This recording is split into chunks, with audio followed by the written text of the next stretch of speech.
Good Lord Almighty. Well, it's been how many? It's been like 2.5 weeks, right? Yeah. We got to talk about the holiday party. That I was talking to somebody about that last night. I still can't get over Benji's date. Yeah. She was the hit of the party. She was the entertainment of the evening. Yeah, I had no idea that Benji had hooked up with a girl who was on our show. Yeah, he kept that very quiet. Yeah. Very pretty girl who was on, I first became aware of her because she was on a dating show on TV where she was one of about 7 women who were vying to get the hand of Antonio Sabato Jr. Were there only 7 of them? Yeah, it wasn't that many. Oh. I think they had trouble digging up a whole crew. And not too many people wanted the hand of Antonio Sabato Jr.? And she didn't last very long. She alternately kept crying on the show. Have you ever watched the show, Benji? I know you're dating her now. I wonder if you ever went back and watched it. I've seen some clips on the internet. Yeah. Pretty wild. Pretty wild girl, but very nice-looking girl. Best-looking girl I'm sure Benji's ever dated in his life. Well, right? he claims to have slept with models, remember? He's like a gigolo. Is she the best-looking girl you ever went out with? I mean, like as a girlfriend? I know you're not going to like this. I find every girl I've gone out with really hot. So, okay. And different types. All It's like Warren Beatty. Yeah. He can't answer the question. Did you see that thing? It was in the newspaper. It was like some woman had mastectomy, and he wrote her back saying, like, "You fly to me, I'll fuck you." Yeah. I'll make you feel like a woman. Because I guess her husband wouldn't touch her anymore. He says, "You come to me, I'll fuck you." Because all women are beautiful. Thank you, Warren. So, Benji, you can't answer that question. Is she the hottest girl? Yeah, all your girls are beautiful? I that's what I feel, yeah. Yeah. Okay. I mean, can you say which is your hottest wife? I mean... My hottest wife? Yeah. Yeah, Beth. Okay, cool. There you go. I can't. Yeah, you didn't have a wife. You can't say that. Yeah, I have listen, the person you're married to is the hottest person you've ever been with, unless you want to get your fucking head What would chopped the off. harm be to say that she is the hottest chick that you ever dated? I don't feel that, though. But it's, I know you're, let's not dwell Then on it, 'cause say you'll just no, get she's pissed. not. So then she's not the Right, hottest But I don't chick you feel ever there been is a hottest, like, I think there See, that's ridiculous. Oh, there's somebody in your future that's going to just be hotter? ridiculous. Who are you, Obama? And you can't, like, sort of come out and say there's a war on terror? I mean, like, everything's semantics with you? Yeah. Brian, you're on the air. Hey now. Hey, now. Happy New Year. Hey, one quick question. Yeah. How did Jackie lunch go? Did I talk about the Jackie lunch on No, that you didn't didn't happen. have that before we left. That was happening during the holiday, That was too. like the I'm the one that called about it last year, and you said that's going to be the cliffhanger, so I called back to find out. Jackie was at the party, and that was fun to see. Yeah, it's been so long that I could have sworn I actually told the Jackie story. No, that was going to happen in the break. Oh, yeah. And so you couldn't talk about it before. Was it before Christmas Day, or? Yeah, I mean, yeah, it was before. Oh, yeah, it was way before Christmas. It was like the next day after the party, which was Friday. Friday. Okay. All right. It was the first Friday of our vacation. Jackie was at the holiday party I threw for the staff at a great restaurant called Lure. They really came through. It was really a beautiful party. I don't think anyone complained. No, it was a great party. Where's that, Manhattan? Manhattan, yeah. Yeah. Cool. So we had a big party. The food was flowing, and my friend John owns that place. And I was sitting there eating one night. I love the place. And I said to him, well, Beth actually said to me, wouldn't it be cool if we could have the party here? I said, yeah, but John's not going to close the place down but he did. So as long as you pay for it, they'll close it down. Hey, what does he care? Yeah, he's like, yeah, I'll do it. But, As long as I'm making the money I would be making. Oh, yeah. But anyway, it was great fun, and we had the whole... The karaoke was a nice touch. I thought that was hysterical. You know, Beth made me feel really bad about the karaoke. Why? Because, like, it was her idea, too, you know. And then she just said, oh, my God, it was so loud after a while, I couldn't take it. And, you know, Ronnie, of course, was shit-faced. Oh, he was... You know what? We haven't seen that Ronnie in a long time. You mean Scores Man Ronnie? Yes, Yeah. and he was a riot. Did he control himself? No. Fuck some hoes! Wait here. I got a little bit of his karaoke. All right. Brian Phelan, too, was shit-faced. As soon as I got there, how how quickly did he get drunk? He can get drunk faster than any human being. It was great. Wait, let me hear. Let me see if I can pull this up. Karaoke. JD, page 1. Doug Goodstein had his camera, thank God, and captured some of the karaoke. But the best was Benji and his date, because Benji's date was a hot chick who we know loves being naked, and she's kind of wild. We've had her on the show 2 times naked, and it was funny because I had said to him, Benji, is this really the appropriate place for her? And it turns out it was. Well, it was in a sense. It was for us, but for the wives who were there, because I was sitting with Scott DePace and his wife at one point when Benji and his girl were doing something in a booth across from us. And were you fingering your girl right at the party? Because I have pictures of you. It looks like your fingers up there. Practically. I swear on my life, absolutely not. Well, you had her dress hiked up over her. You pulled her dress up in her whole. I mean, I have pictures. Ralph has pictures. Ralph, I've got professional pictures. I had a professional photographer there. Ralph had him on his iPhone. Yeah. I swear on my life. Were you very drunk? Probably a little bit drunk, but not very drunk. Yeah, but no, I didn't finger her. And at one point, I tried to wrestle. Ronnie was dancing with her, doing so much dirty dancing. I got Ronnie off of her so she could go back to you. Right. Yeah. Because I thought that was, it wasn't right to dance with her that way in front of you. And Benji looked at me. His hands were up in the air. He was like, "Oh no!" Are you kidding? He looked like distraught. He didn't know what to do. He was losing his girl. My girl is being raped. But guys are saying she was definitely stroking your cock underneath the table. Oh, I don't think so. I mean, she might have been. Will you stop it? Whose cock was she stroking? I think it was Benji's cock. She was kissing my neck, but she wasn't. She's really into you.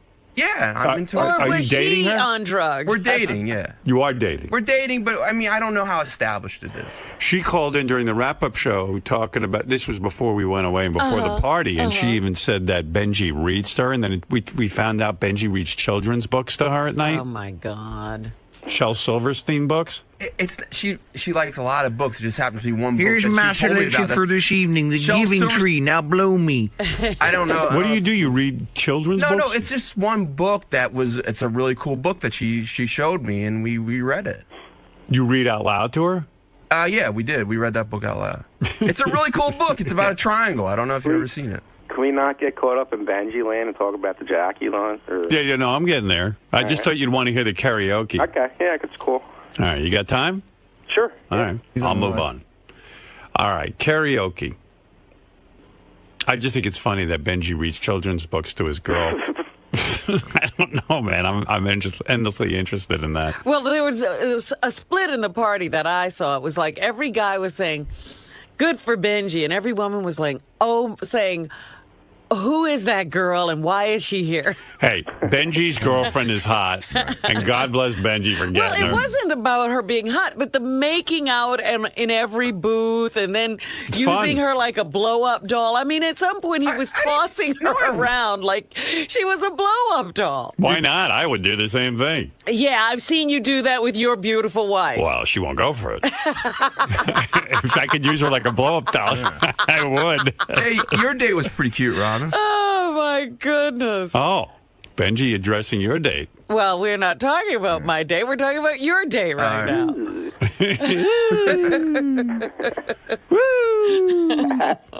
I think my date should have been with your date. Yeah, right? Probably. Ay. But a lot of I really liked Benji's day. I liked Benji's date, and I thought she was fun. But She had a lot of fun. Thanks, Yeah. man. So anyway, we're at the party, and everyone's feeling good. And Beth did a brilliant thing. She said to Sal, ask Sal, would he host karaoke? Yes, and he took it as a mission. Oh, my God. He was like, oh, my God, I can't believe you asked me to host karaoke. Thank you. He was running around alternate going, I'm honored, and I'm wondering if they're setting me up. Yeah. So Sal did a really good job hosting karaoke. Yes, he did. And the sad thing is, and I really do mean this, and I'm not trying to be funny, but Sal's wife doesn't pay attention to him at all. Yeah? And part of me understands it.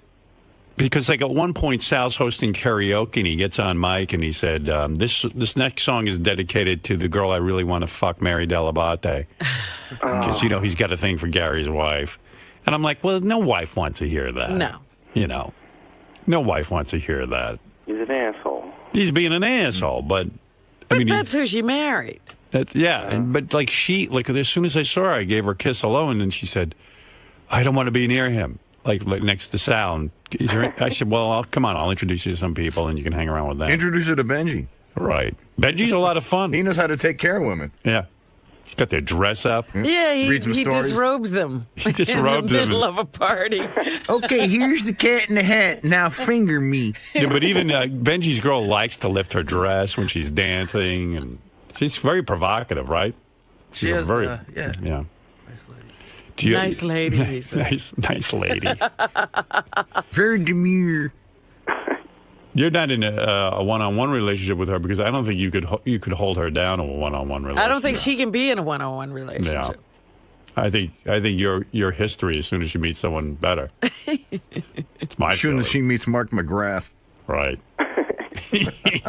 He's out the door. Ow. Ouch.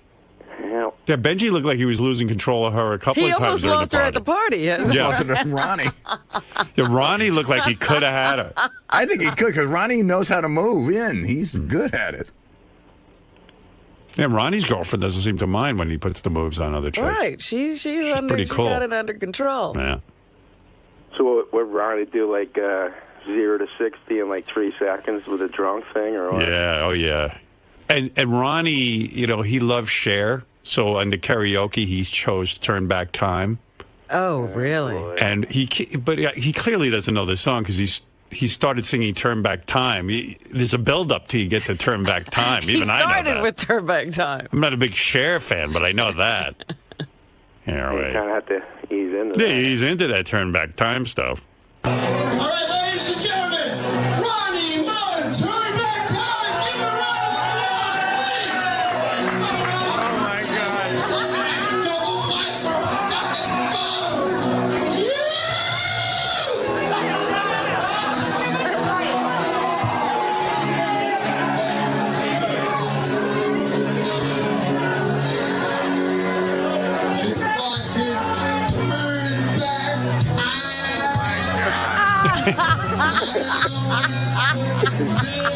Oh, my God, is he drunk?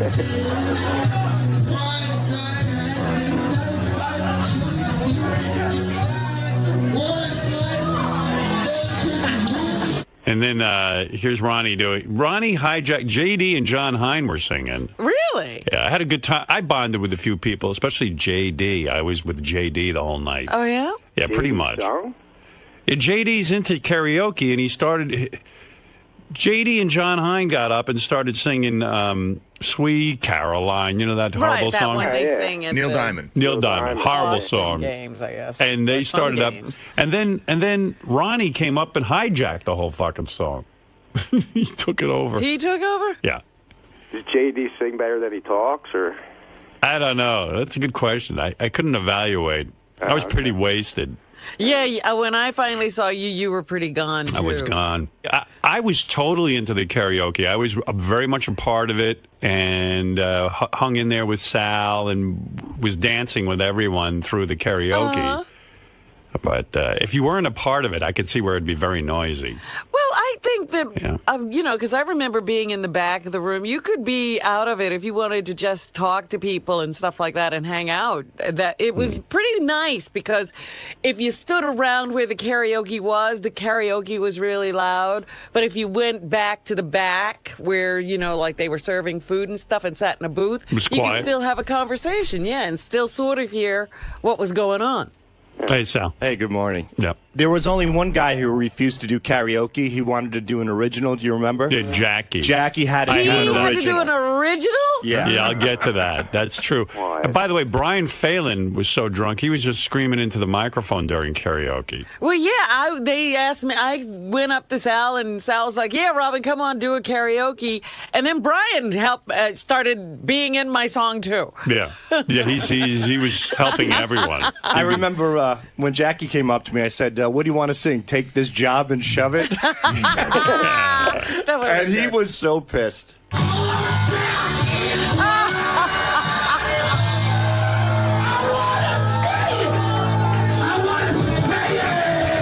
That's Ronnie.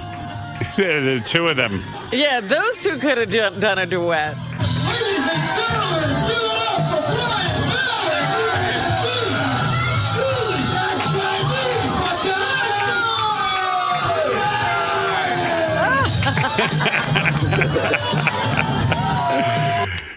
So, yeah, Sal is 100% correct.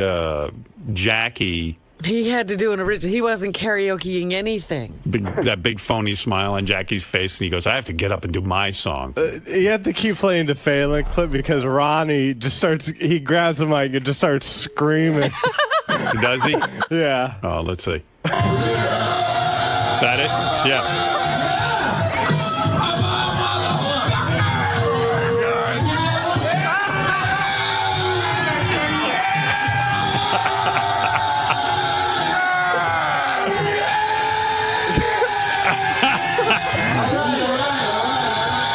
All right.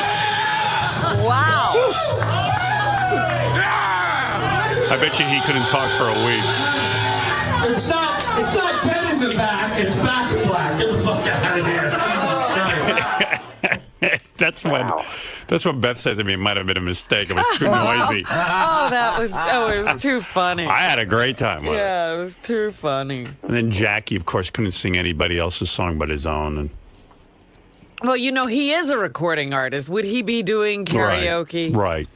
And that kind of, no offense to Jackie, but I think it laid an egg. When doesn't he? When he's in performing. public. Here we go.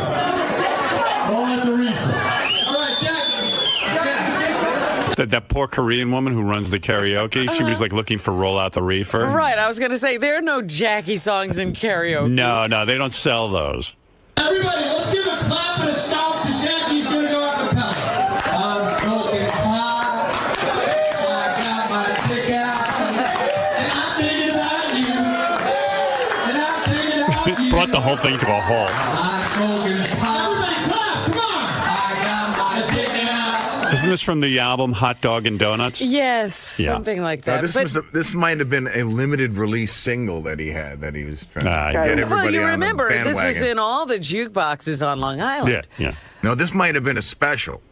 This might not have even been in the jukebox. The Korean woman working the karaoke one. Hot dog and donut, Jackie? Rocky? He always sings these like everybody's going to know the words, Yeah. too. He wanted everyone to join in. Just you. Come on, go Jackie. Come on. I'm singing a song, singing a song. I got my dick out. Thinking about you. I pissed on a lamppost. I blew Brian Phelan. That was it. He only gave us a little. Oh, really? He didn't do the whole song. No. Why do that? He's a big star.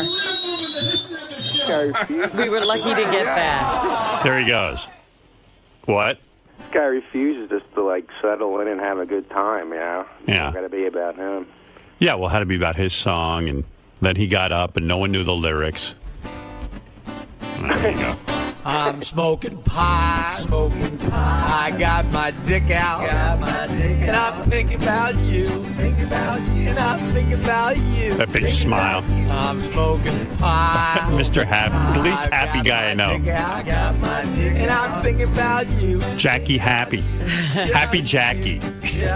I'm driving along. I'm singing a song. And I got my dick out. Fuck you. And I'm thinking about you. You're dirty. Douche. I drank a six-pack. Fuck you. I took my pants off. Fuck you. And I love you. Douche. I love you. Jackie. Snort. Happy Jackie. Happiest guy on the planet. Wow. All right, so How many people do we have? That was a huge party. yeah, that was 100. I think the final tote was 175, 180 people. I had Wow. there. Yeah, it was huge. And it was great to see the Bubba crew. Bubba flew in on a private jet. Yeah. His agent or something has a private jet. And so Bubba was there, Brent and Spice Boy. And Spice Boy was all the women were like, whoa, Spice Boy looks really good. Yeah, I'll never, I'm so fucking heterosexual. I'm always amazed by that because Spice Boy had his head shaved and everything, and I was like, gee, he ain't looking so good. And then, Are you kidding? Beth says to me, who is that guy? I go, oh, that's Spice Boy. She goes, he's a very good-looking guy. Yeah. I go, really? Shit. I could hardly talk to him. Then Spice Boy took out like a semi-nude picture of his new girlfriend. Not nude, but like a provocative picture of his girlfriend. Uh-huh. Those Bubba guys always take provocative pictures of their girlfriends because I saw that Brent's wife. It's on Twitter. Yeah. With her whole titties out. You know why? Why? I think because Florida won in the bowl game. Oh, my God. She was part of a bet? I don't know. It was All a I know bet. is last night I get an email. This is Brent's wife on Twitter, and she's there like with her two titties. Giant titties. Giant titties and nipples and the whole deal sticking out.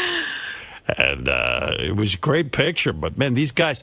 And I even said to Beth afterwards, "Hey, Spice Boy just shows me a provocative picture of his girlfriend." She got upset. She didn't like it. It was the same with Benji's girlfriend. If that's your girlfriend, you don't treat her like that. It was great. At least that's what we think. I loved it. I was like, "Hey, Spice Boy, you got any more pictures of her? She's hot." Did you hear what happened to those guys that night and the next morning? No. I guess they drank a lot, so they got back on the plane. I heard they were throwing up on the plane. Oh, no. And then supposedly Bubba had some charity event the next morning where he had to hand out like toys to kids. I heard he was throwing up in a wastebasket.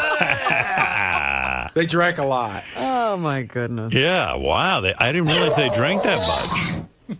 Yeah, I don't know when that happened. They looked in pretty good shape when I saw them. I was really happy they were there. And then Yeah. Jay Thomas was there with his son that he was reunited with. It was a whole thing going on. I see Al Rosenberg was there. Al Rosenberg was there. It was really like, it was like, not only was it everybody we worked with, but it was sort of like the history of the show. Yeah. There's so many people who've been with us for so long. Yeah, who else was there? It was just everyone was there. The whole news department, Was Steve Langford there? I never saw him. Steve with his wife. I never saw him. You know who I think has a super attractive wife? Who? I'm going to say it right now. I wonder if anybody else felt this way.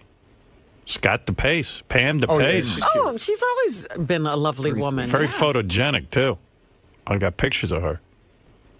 I really like Thank you, him. Howard. I mean like it. hanging out with her. You did very well. Can I get copies of some of those? Actually, you will be. Hey, Scott. Hold on. Scott, who do you think is the radio personality of the decade? Howard Stern. No, obviously Howard Stern, without a doubt. He's got to say that. Just said his wife was attractive. His wife is attractive. I'm shocked that he did that well. And she's super nice. Super nice. And super, smart. And good job. Good job, Yeah. exactly. She's a good earner. She works on The Daily Show. Maybe she loves my personality, and that's how I got her. No, that couldn't be it. That can't be it, man. We figured that out. Got to be something else. You are a good-looking guy. Thank you. The only thing wrong with her, your wife, seriously, is you. When you see a picture of her, it's like, what's that? I go, wow, there's got to be something wrong with her. No, she's very attractive. Yeah. All the wives look nice. Allison Norris. Thank you. I had a nice conversation with her, Fred's wife. Mm-hmm. She's a saint. She's sweet. She's a doll. Very sexy woman. And loves Fred. Loves Fred. Go figure. Yeah, today she does. My wife said to me, Fred gets better looking as he gets older. Oh, that's Fred nice. That's a has very come nice into compliment. his Thank her. own, yes. Yeah. Thank her for me. You thank She her gets yourself. better looking no matter what. She's just good looking. That's it. Bobo, you're on the air.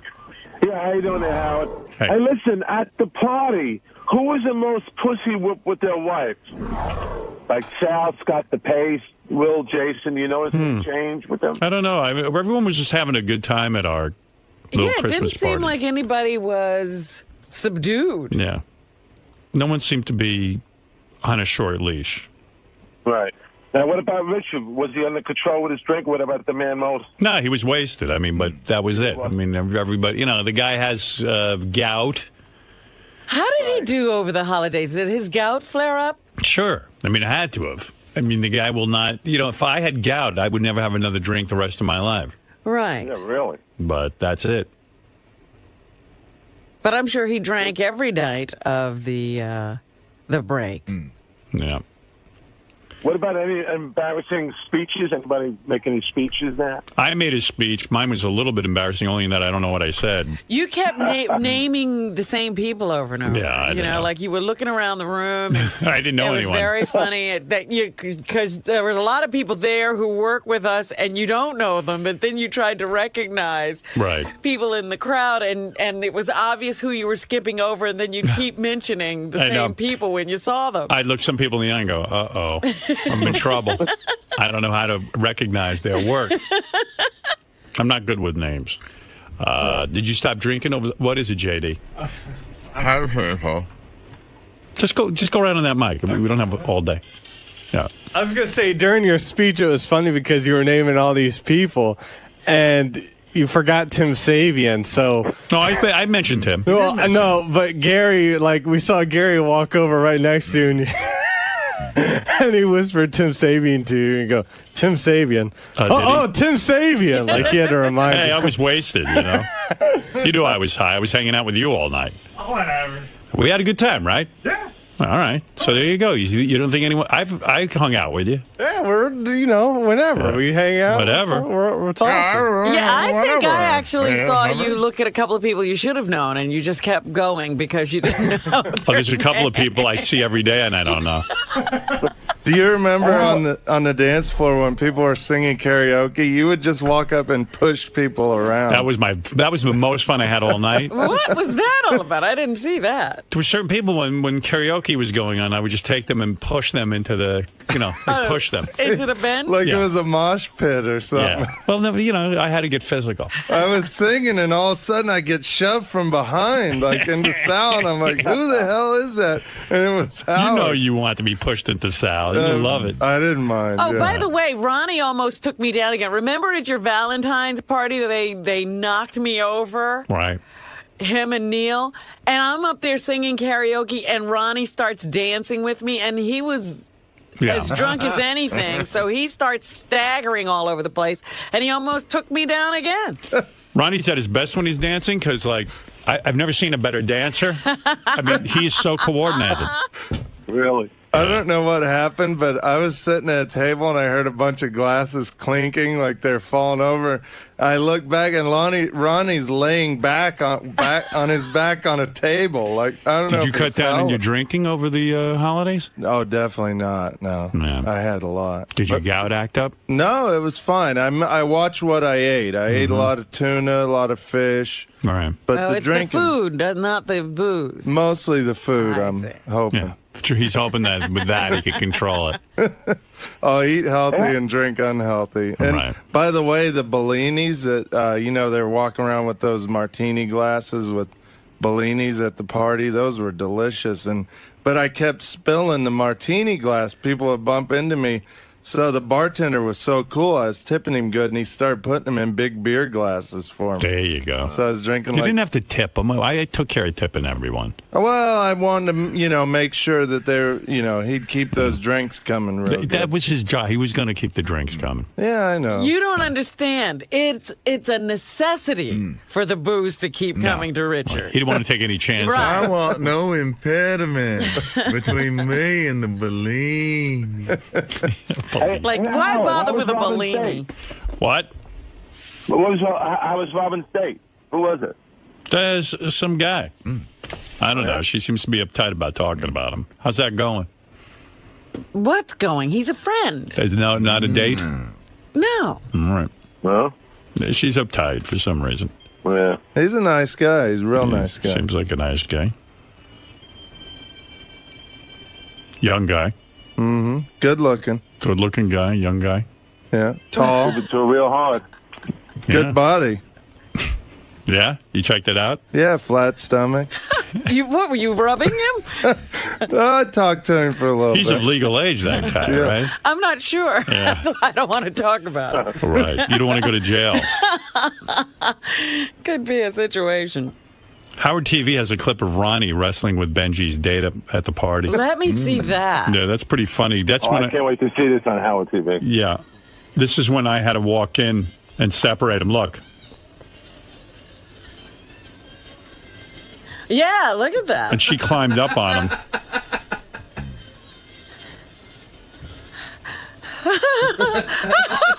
Benji had a... I'll show that on Howard TV. Oh, that's great. Yeah. Oh, this is going to be great. I thought Benji was going to get into it with him. He looked pretty pissed. I stepped in. I said, Ronnie, it's enough.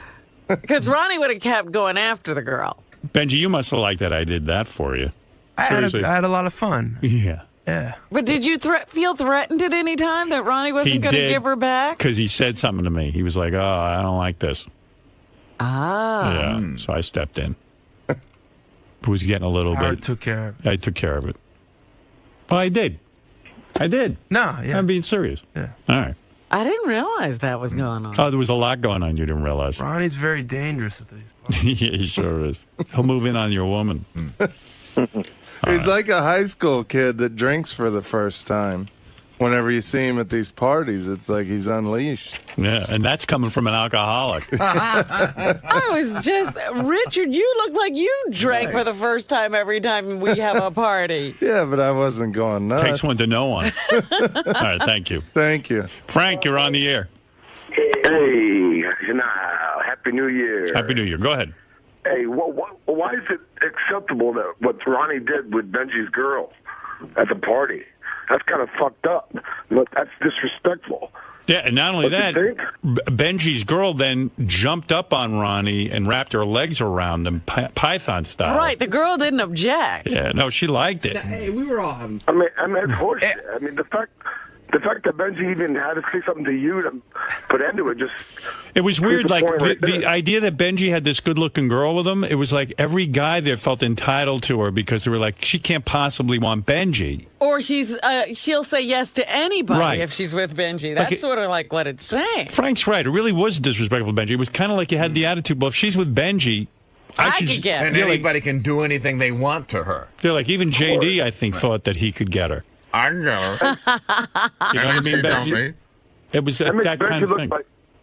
It makes Benji look like shit too, Benji, by the way. You say you like this girl, you've been dating her for a while, man. You look like, you look like a piece of shit having your girl do that, number one. Yeah, it was like those cuckold movies where the white guy stands there while the black guy fucks his wife.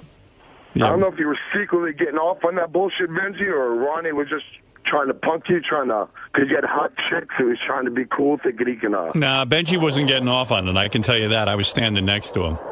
And there you go. Disrespectful, man. And look at Benji. Benji just stands there while Ronnie's just manhandling his woman. I know, Ronnie, you're a bitch for doing that, Ronnie. It's disrespectful, man. You guys all work together, man. You don't do shit like that. I mean, meanwhile, I'm looking at the video, and I'm like a giraffe. I never realized what I look like at a party. Yeah, but you're standing next to Ronnie, who's Lilliputian. Yeah, but just in general, it's like this 50-foot guy standing above everyone. All right. Thank you. Thank you for the call. Party was awesome. I don't remember much, but it was fun. Was that Ronnie or Ronald? No, Ronnie was there, man. Yeah, you were screaming. Fuck yeah. I was there. What was going on with Benji's date? Nothing, man. We were just partying, having a good time. Nothing going on. Nothing going on. I had my own hot chick there. I didn't need Benji's girl. You seemed to be all over you in that club. Seemed to be all over a lot of people. What are you trying to say? Nothing. I'm just saying. She was having a good time.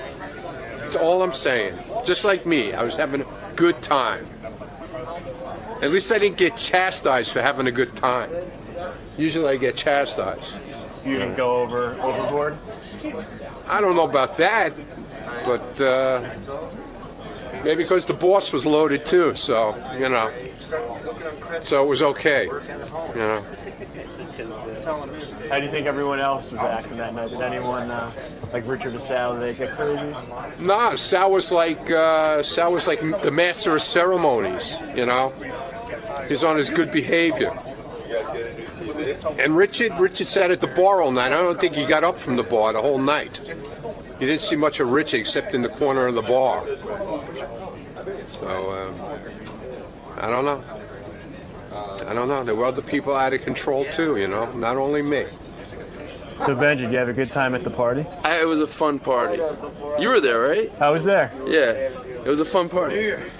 What was going on with your date and Ronnie? Oh, they were dancing. We were dancing. Ronnie's a good dancer. Should I reenact it with Ronnie? Yeah. What happened? We were having a good time. You should reenact it for us. We don't have to reenact anything. Because I'm not clear what happened. You were there. You know what Do happened. repeat. Demonstrate repeat. I don't really. Yeah, good. Keep dancing. Go I wish ahead. I was a female in this position. They were dancing. So wait, who's Ronnie and who's the girl? Benji's Ronnie. All right, I'll be Ronnie. Okay. So, I don't remember. How do you start dancing? Like, you just dance like this? Yeah, man, that's it. And then I think Ronnie went to the floor, but she also jumped, and I was like, woohoo! And then I was like standing back here. Fuck up in the And I ass. took him away, and then I just started dancing. Like that. It was basically like that. It was fun though. It was a fun party. We had a good time. You guys should come. Sounded awesome. I should have been. Yeah, you should have been. Was you it- shouldn't. Was it like nerve-wracking having your date there? Because I know there was so much. I'm so much really, pressure on. Yeah, that. I was honored and really glad she came. It was a lot of fun. I like being with her.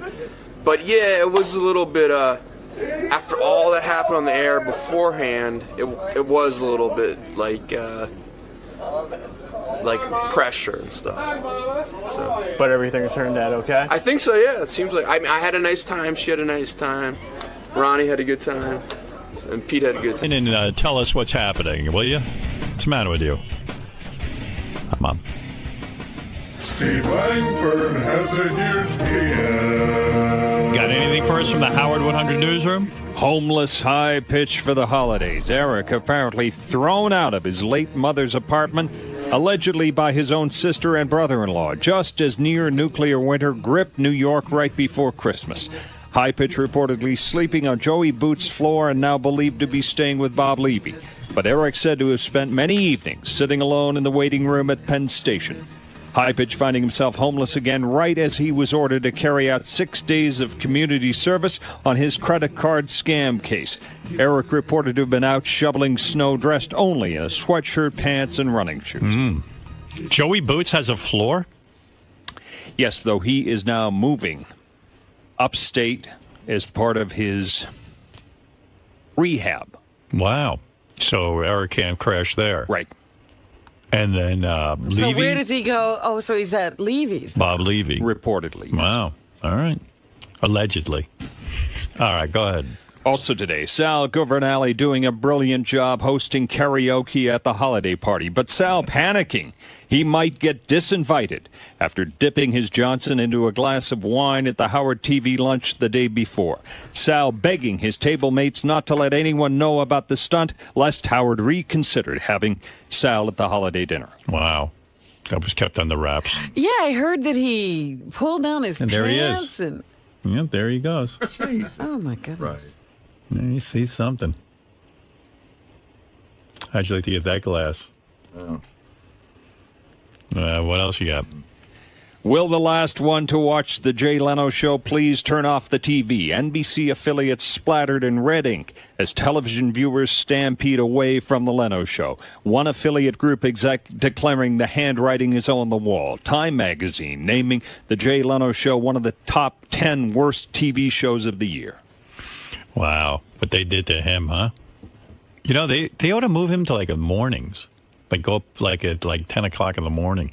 I was thinking about that. Like, what do you do with him now? He blew it.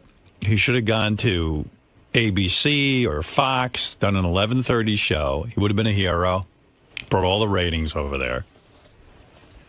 Now now he did this primetime show. It looks like a douchebag. Maybe put that show on in the morning. I don't even know that it would do well, but nah, do it on something. Letterman was on originally in the morning, and they did not do well at all. Right. They had to pay him for like a couple of years until they could figure out, okay, let's put him on at night, and it worked. And then Conan's ratings are abominable. Just awful. Abysmal. You think they'll move him back into 11:30? I don't know. Why do it? Because he's been exposed. He sucks. Right. Yeah. Yeah, could he ever get the tarnish off at this point? Didn't Jay try to knock me by saying it was the worst move I ever made going to satellite? Right, yeah, I don't hear people talking about it anymore. Well, we don't hear people. The only things we hear about you is how badly you're doing. Yeah, right. We seem to be doing just fine. You know? Seems like Sirius wants us back. I don't know that NBC wants you, dude. Hey, got the green car. Green car. I'm going to change things up for prime time. You got to earn your plug. You got to earn your plug. Ugh. What a douchebag. Good. So when is this show going to be off the air, Johnny? Do you know you hear anything? Any scuttlebutt? I haven't heard that it's going to be canceled, but my guess will be next fall you will not see the Jay Leno show at 10 o'clock. They're going to let this go on? Through the summer? I think it will go through the remainder of the spring. They have nothing to lose at this point. The cost has already been, they've already bought the time. But I think September, they come with a big splash with these new shows, because every other network has shows that are doing better this year, except NBC. They're the only one that's tanking. So I say he's gone by September, and I wouldn't be surprised if they give him the Tonight Show back. I mean, all right. Really? Well, Conan's doing so poorly. It's not like Letterman's ratings are so huge. Now, let me ask you something. It's that Conan lost 2 million, 3 million viewers. But Letterman has gone up, right? Yeah, the one Nightline is the one that's really been kicking ass through this whole thing. But Letterman's numbers are up. Kimmel's numbers are up a little bit too. That's right. But let me ask you something. Before Conan got the Tonight Show, there was that clause that if he didn't get it, they had to pay him a bunch of money? Correct. 40 million. Is that gone now? They could just fire him? That's a good question, because they gave him the Tonight Show, so I don't know. I mean, I'm sure he's got a pretty good deal there. If they send him sailing, they're going to have to take care of him. I think they should put Andy Richter back on the couch. I mean, I thought there was a nice little chemistry between those two when Conan originally. I don't know that would really turn things around, but it might help a little. Yeah, why do they have him standing in sort of nowhere land? Put him on the couch and let him. He has a nice rapport with Conan. And I mean, and how much longer can Conan keep playing that card where he's like, I'm not kind of like that self-effacing kind of like I'm a douche. You know what I mean? Where Conan goes like, no one likes me, no girls like me, the show's not funny. When he puts himself down? Yeah. How long is he going to keep doing that? I don't know. I mean, the show isn't bad in itself, but it's just so tarnished now. Yeah. I don't know if there's going to Leno needed that Hugh Grant to get his Tonight Show kick-started. I don't know what would do it. Charlie Sheen, maybe? Maybe. Go with him. He'd be good. Haynes likes him. Tiger Woods. Mm-hmm. Anyway, what else? Greg Fitzsimmons tonight, 7 Eastern, Howard 101. Greg's special guest, Mark McGrath. Stern News. Stern News, 877-H100-TIP or email howard100news at sirius-radio.com. All right. Thanks, Steve. Sounds like a good show tonight with Greg Fitzsimmons. Have to tune that in. What else? All right. You know what, Johnny? I'm going to go to you now. John Hine has the wrap-up show every day at 11 o'clock or as close as we can get to it, Johnny. Everyone had a good time at the holiday party, but it seems like Ronnie, Benji, and Benji's date were the ones who had the best time of all. You know who else? Brian Phelan. Brian Phelan had a pretty good time. He was way drunk. He was so drunk. I heard, I don't even know if this is true, and he has to confirm this. Somehow he got home. I don't even know who drove him home. Well, his wife was there. Maybe she was taking care of that. He was so wasted, he got into bed, and he was like, oh, thank God I'm in bed, because he was, pretty wasted. He turned around. He was in bed with his mother-in-law. Get out of here. No, how'd you end up doing that? I took all my clothes off. I was drunk, and I just staggered into my bedroom and jumped in bed, and my mother-in-law was like, oh, you're home. And I'm like, yeah, good night. And I just passed out. What do you drink to you get in that still condition? stayed in the bed? Of course I stayed in the bed. I'm not about to leave. She had to go home, not me. I was already home. What do you drink? I was drinking vodka and 7-Up. Right. And I was tipping the waitresses and the bartenders. Yeah.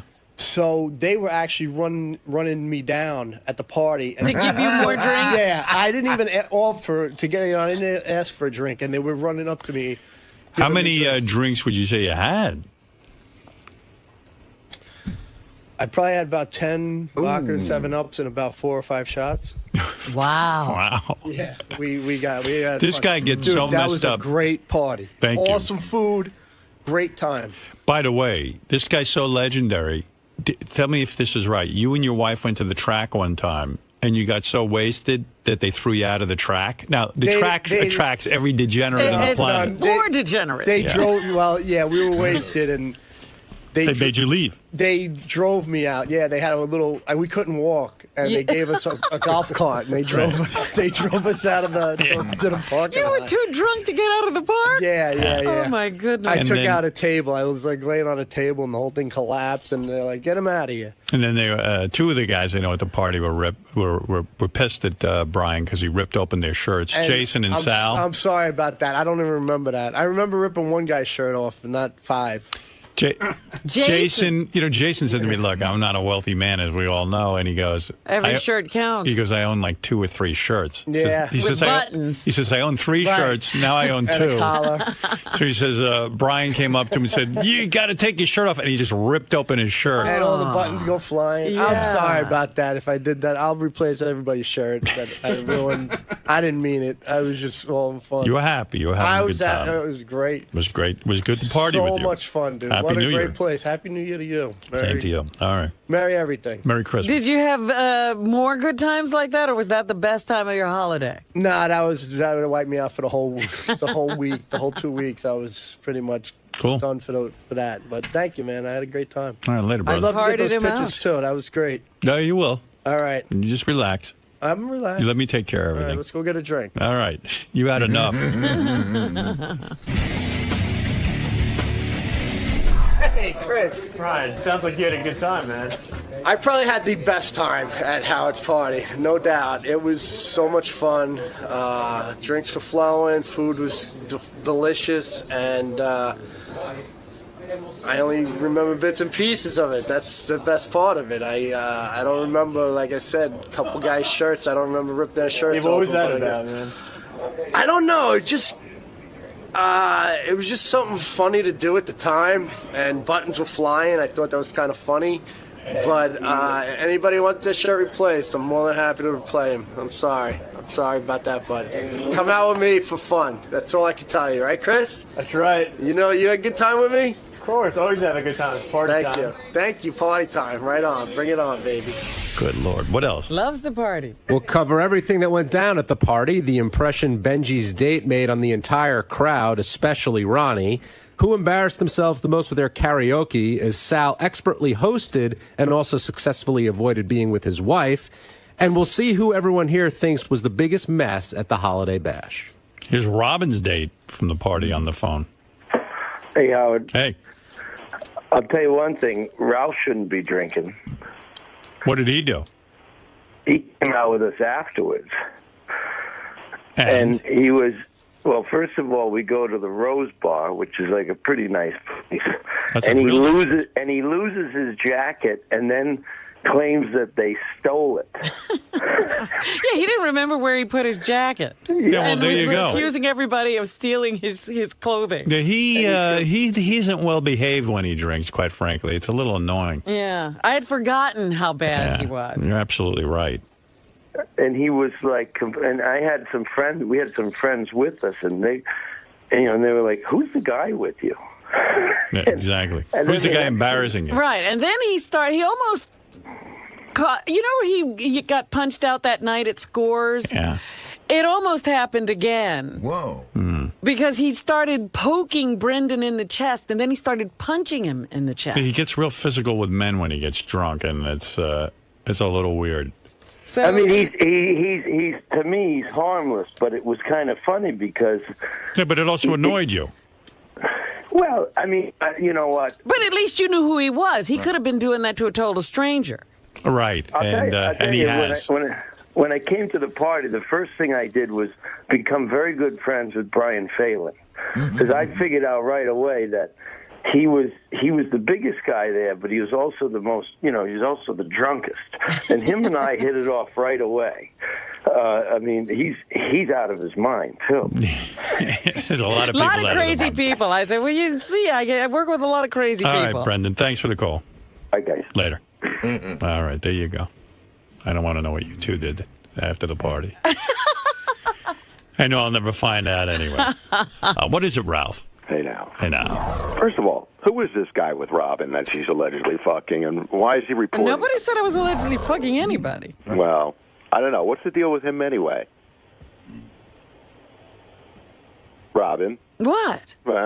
Anyway, first of all, he takes us to 2 empty bars. We're running around in the freezing cold. The first bar was empty. The second one, finally get to a place. It sucks. I put my jacket down. Somebody grabs it. So, of course, I'm looking for my jacket.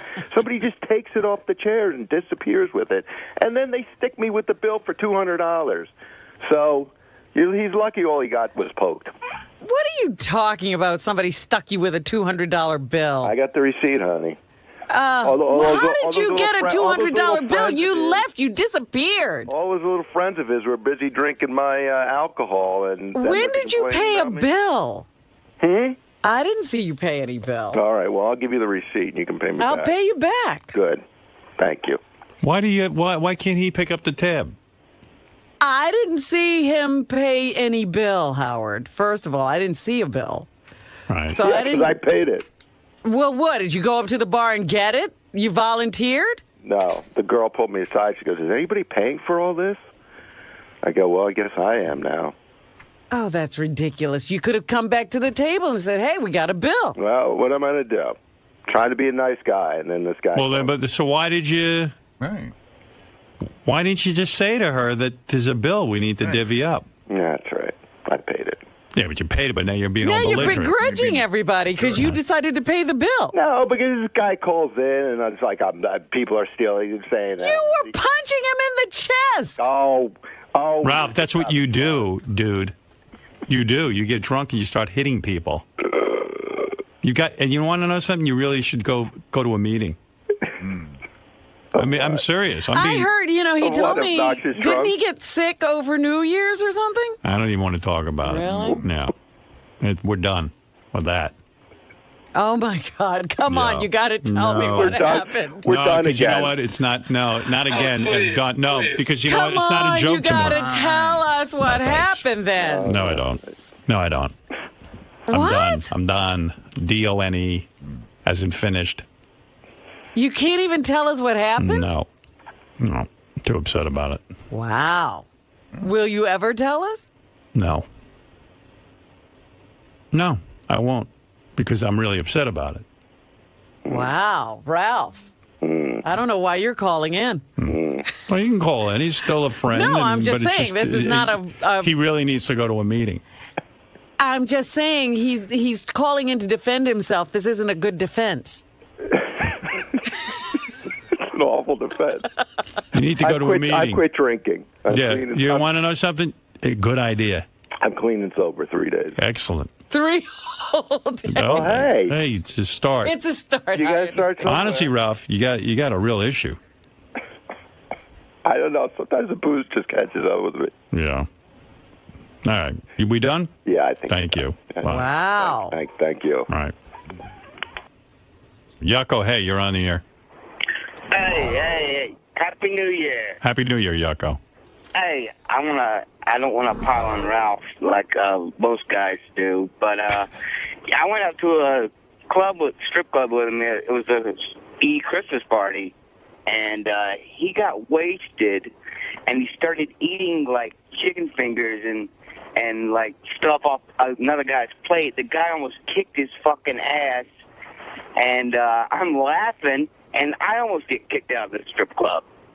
Yeah, I'm telling you, his behavior is odd when he drinks. Howard, you gotta tell us what happened, dude. We gotta know. It's all right. I can't believe you're holding back. Yeah, I'm holding back on purpose because It was that bad? I'm that aggravated. Oh, yeah. you're that aggravated. Yeah. And, I'm trying to make a point to Ralph and say, you know what, it was out of line. You don't want it to become a joke on the air? I don't want it to be a joke. Hey, Howard, did you know his parents named him after Ralph Cramden from the Honeymooners? Really? Because he likes things crammed in his ass. All right, Yucko. Thank you. Very good, Yucko. Way to start off the new year. Gary, what do you think Ralph did to piss Howard off? I would have to guess that, well, the last time he pissed Howard off, it was something that happened at the house. That's my guess. It's something that happened at the house. And last time Ralph threw up. So it sounded like they were hinting that Ralph might have thrown up again. Although Scott DePace thought he might have shit his pants. Like, Scott DePace went to a place I didn't even think of. But I'm going to guess that Ralph got sick again. He either got sick again or he got so drunk that he might have broken something. But whatever it is, he clearly drank too much and did something to piss off Howard a bit. I don't know. Sounds like he puked somewhere or something all over again. I don't know. I think Ralph might have tried to suck Howard's cock. Because Howard sounded pretty upset, and I don't think Howard would like it if somebody tried to suck his cock. I mean, would you like it if Ralph tried to suck your cock? No, I'd be mad too. I think that's why Howard's mad. I mean, I can't say for sure, but that's just my guess. You know, Ralph grabbed his pants, ripped open the zipper. Howard was already mad because he ripped his pants. Then Ralph, jerked the pants down. Howard's trying to get away. Howard's doing everything he can to get away, but Ralph's a pretty strong guy. He's young and he works out and goes to the gym and stuff. And then Ralph, he reaches in, rips the underwear off, and I think Howard wears like designer underwear, so he's probably pissed about that too. And then to make it all worse, Ralph he pushes Howard's balls out of the way and grabs his cock and just starts trying to go to town. And Howard just was not into it, and I think it upset him. I don't know. Maybe he shit the bed. You think that's what happened? It's possible. Just got wasted again and this time instead of throwing up, he shit the bed. He'd probably get drunk and throw up somewhere, or maybe on his lap or on his wife or something, Or maybe he hit on Beth, Maybe he tried to give a little bangy in the wrong spot. Sounds like Ralph. I know Ralph doesn't have the greatest track record when he goes out to Howard's place. My guess would be it would involve drinking too much and either vomiting in some type of appliance, or maybe just annoying someone there in a way that he shouldn't have. But when Ralph gets drunk, he likes to have a good time, and sometimes he invades others' personal space. So who knows what he did, but if Howard's not talking about it on the air... Pick up the cat this weekend. Oh. Yeah, I don't want a cat. It's not that I hate cats. It's just, I guess I can't take it. That's too much stress for me. The cat's supposed to calm you down. Yeah, they don't. I get all stressed out. I'm like, I have a thing with germs and, and bugs and, and they get on the furniture. I love my dog. It's enough. They're not going outside. They'll be, whatever's in the house is all they can get on them. Yeah. Well, Beth told me she wants to bring the cat back and forth between Long Island and That's New York. tough. I don't want that. That is very tough. I tried doing that with my cats. Cats don't travel that well. Good. What are you doing today? Call Beth. Really, why are you so busy? Just, tell her it doesn't work that way. There are some cats, I guess, who can travel, but I used to have my cat would get car sick. Jennifer Aniston would have, and then I'd be washing her because crap would be all over the cage. She would have she would throw up and take a crap at the same time. Good. Can you tell Beth? Would you do me a favor? Thank you. I will tell her. All right. They don't travel well. You have to, it's a tough thing. Cats they bond to their place. And you know what it is? It's like even like this past vacation, we wanted to be with the dog, so we didn't go anywhere. And so, he started getting too many animals, and everything's complicated. Right. Kelly just died over the holiday. Sorry. And that had become an issue. I didn't go away this year because he was so sick. There you go. There you go. I want a free lifestyle. And then he died right at the beginning of the vacation. Yeah. Now I don't have any plans. Did you have a burial? I've got to go pick up his ashes today. I don't know, but I just don't want complications. You know what I mean? Yeah. But, animals can be fun. I mean, they are fun. So much fun. I like having a dog. I get into that. You know, I love my dog, but it's enough. I'm fulfilled with one dog. It seems to me she wants a menagerie. Yeah, she wants to, this is we're supposed to be picking, of course, from North Shore Animal, like a rescue cat. Yeah. Some asshole abandoned their cat, so now I have to pick up the slack. I fucking hate people. I mean, you know what it is? I mean, think about it. Even with people, it's like people have kids. They don't take care of them. They abandon them. And then we're supposed to go to orphanages and get them and take care of their mess. Same with animals. Everyone's like, oh, we got this cute little kitten. Then, 2 years later, we're moving, and guess what? They don't allow cats. Well, I'll just dump the cat off at North Shore Animal League. Yeah. People do weird things with cats. They'll just leave the house. Oh, yeah. And never take the cat with them. Oh, yeah. You talk to Beth. Each one, this one we're getting has got some horror story. Yeah. Yeah. Hoping someone will adopt the cat. I've got like a couple of days till we pick it up. I have a feeling Beth's having them hold the cat for us, but she shouldn't do that. She should. Maybe someone will fall in love with this cat. Someone might want that beautiful cat. Yeah. Maybe someone will fall in love and be with this cat. I should give the name of the cat we're adopting. Beth would probably kill me. Let's call Beth and say, hey, let's give the name of this cat and see if someone will adopt it. Why would you say that to her when she wants the cat? Yeah, I it's know. not like the cat can't get adopted. I'm doing it. She's taking just one? Yeah. Right now it's one. Okay. It sounds like two might be coming, but she's taking one.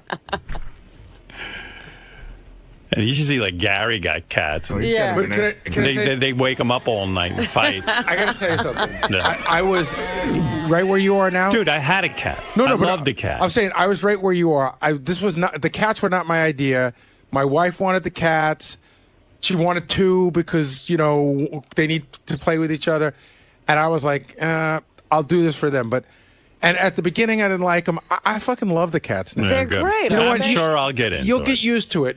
But you don't have a germphobe. Like, I don't like to touch animals, and I've got a whole thing. You touch Bianca, don't you? Well, yeah. Bianca's different. They walk everywhere. Like I wonder if people come to our house and think we're like gross because like they walk on the island, right? But that's where you eat. But we Like I said, the only thing, if they're not outdoor cats, they're not bringing anything in. Like we all slept. Like I'm just afraid Beth's going to go off the deep end. I'll end up like that chimp lady, I'm dressing a chimpanzee. Right, you're putting clothes on a It's monkey. ripping my face off. Great. I had the entire clan. I'll be on Oprah telling her my story. Right. with that diapering. beekeeper mask on. Right. I had the entire clan in bed last night. Like the whole. The dog But you and the like cats. that. I was talking about Gary over vacation. Uh-huh. And I said, Gary, I always think Gary's very together, and he is, because like he loves to talk to people and be involved in things, and it's like He's got that whole social network of his. it makes him feel good to be surrounded by cats and dogs and family. And he's at the camps and he's coaching. I feel so odd. No, but it's you're great. like a TV dad. Yeah, you're like Leave It to Beaver's dad. And I mean, I'm not putting you down for it. It's a great thing. It's great. I want to be more like you. But I love me. I want to hold up. I want to be holed up in a room by myself. People have to drag me out of the room to get me to get involved. So you'll dig the cats. I mean, you'll get used to them quick enough. Cats can be great. Yeah. No, I had a cat. They stopped swinging from my my blind. Well, We you stopped doing that. got kittens, right? Yeah, got them at 8 so weeks. that's Unfortunately, I guess I'm getting an older cat. I don't even know what they're I'm all getting. mellowed out, With a and you know walker. exactly what they're going to do. What about the? What are you gonna do with the claws? That's the one thing they're wrecking. Well, my actually, furniture. this cat that we're getting has been declawed, believe it or not, by the previous owner. Obviously, we wouldn't do that. you wouldn't do Because one of the things that they're trying to talk us into, do you know that you could put these things over their claws now? Yeah, you don't like- declaw them. They're like little plastic things that keep them from clawing, but you don't take their claws I don't even think I could deal with the claws because... Well, you can keep trimming and then teach them about a scratching post. That's what I want to do. Teach a cat how to behave. You had to teach the dog. They're much easier than dogs to train. Dog was nothing to train. You had to go to school with the dog. You don't go to school with the cat. We didn't go to school. The dog was already trained. Yeah, but they spent a lot of time with that dog then without you being there. No. You don't understand. I got my dog 9 months old. It was trained already. That's what I'm saying. Somebody else did all the hard work. Exactly.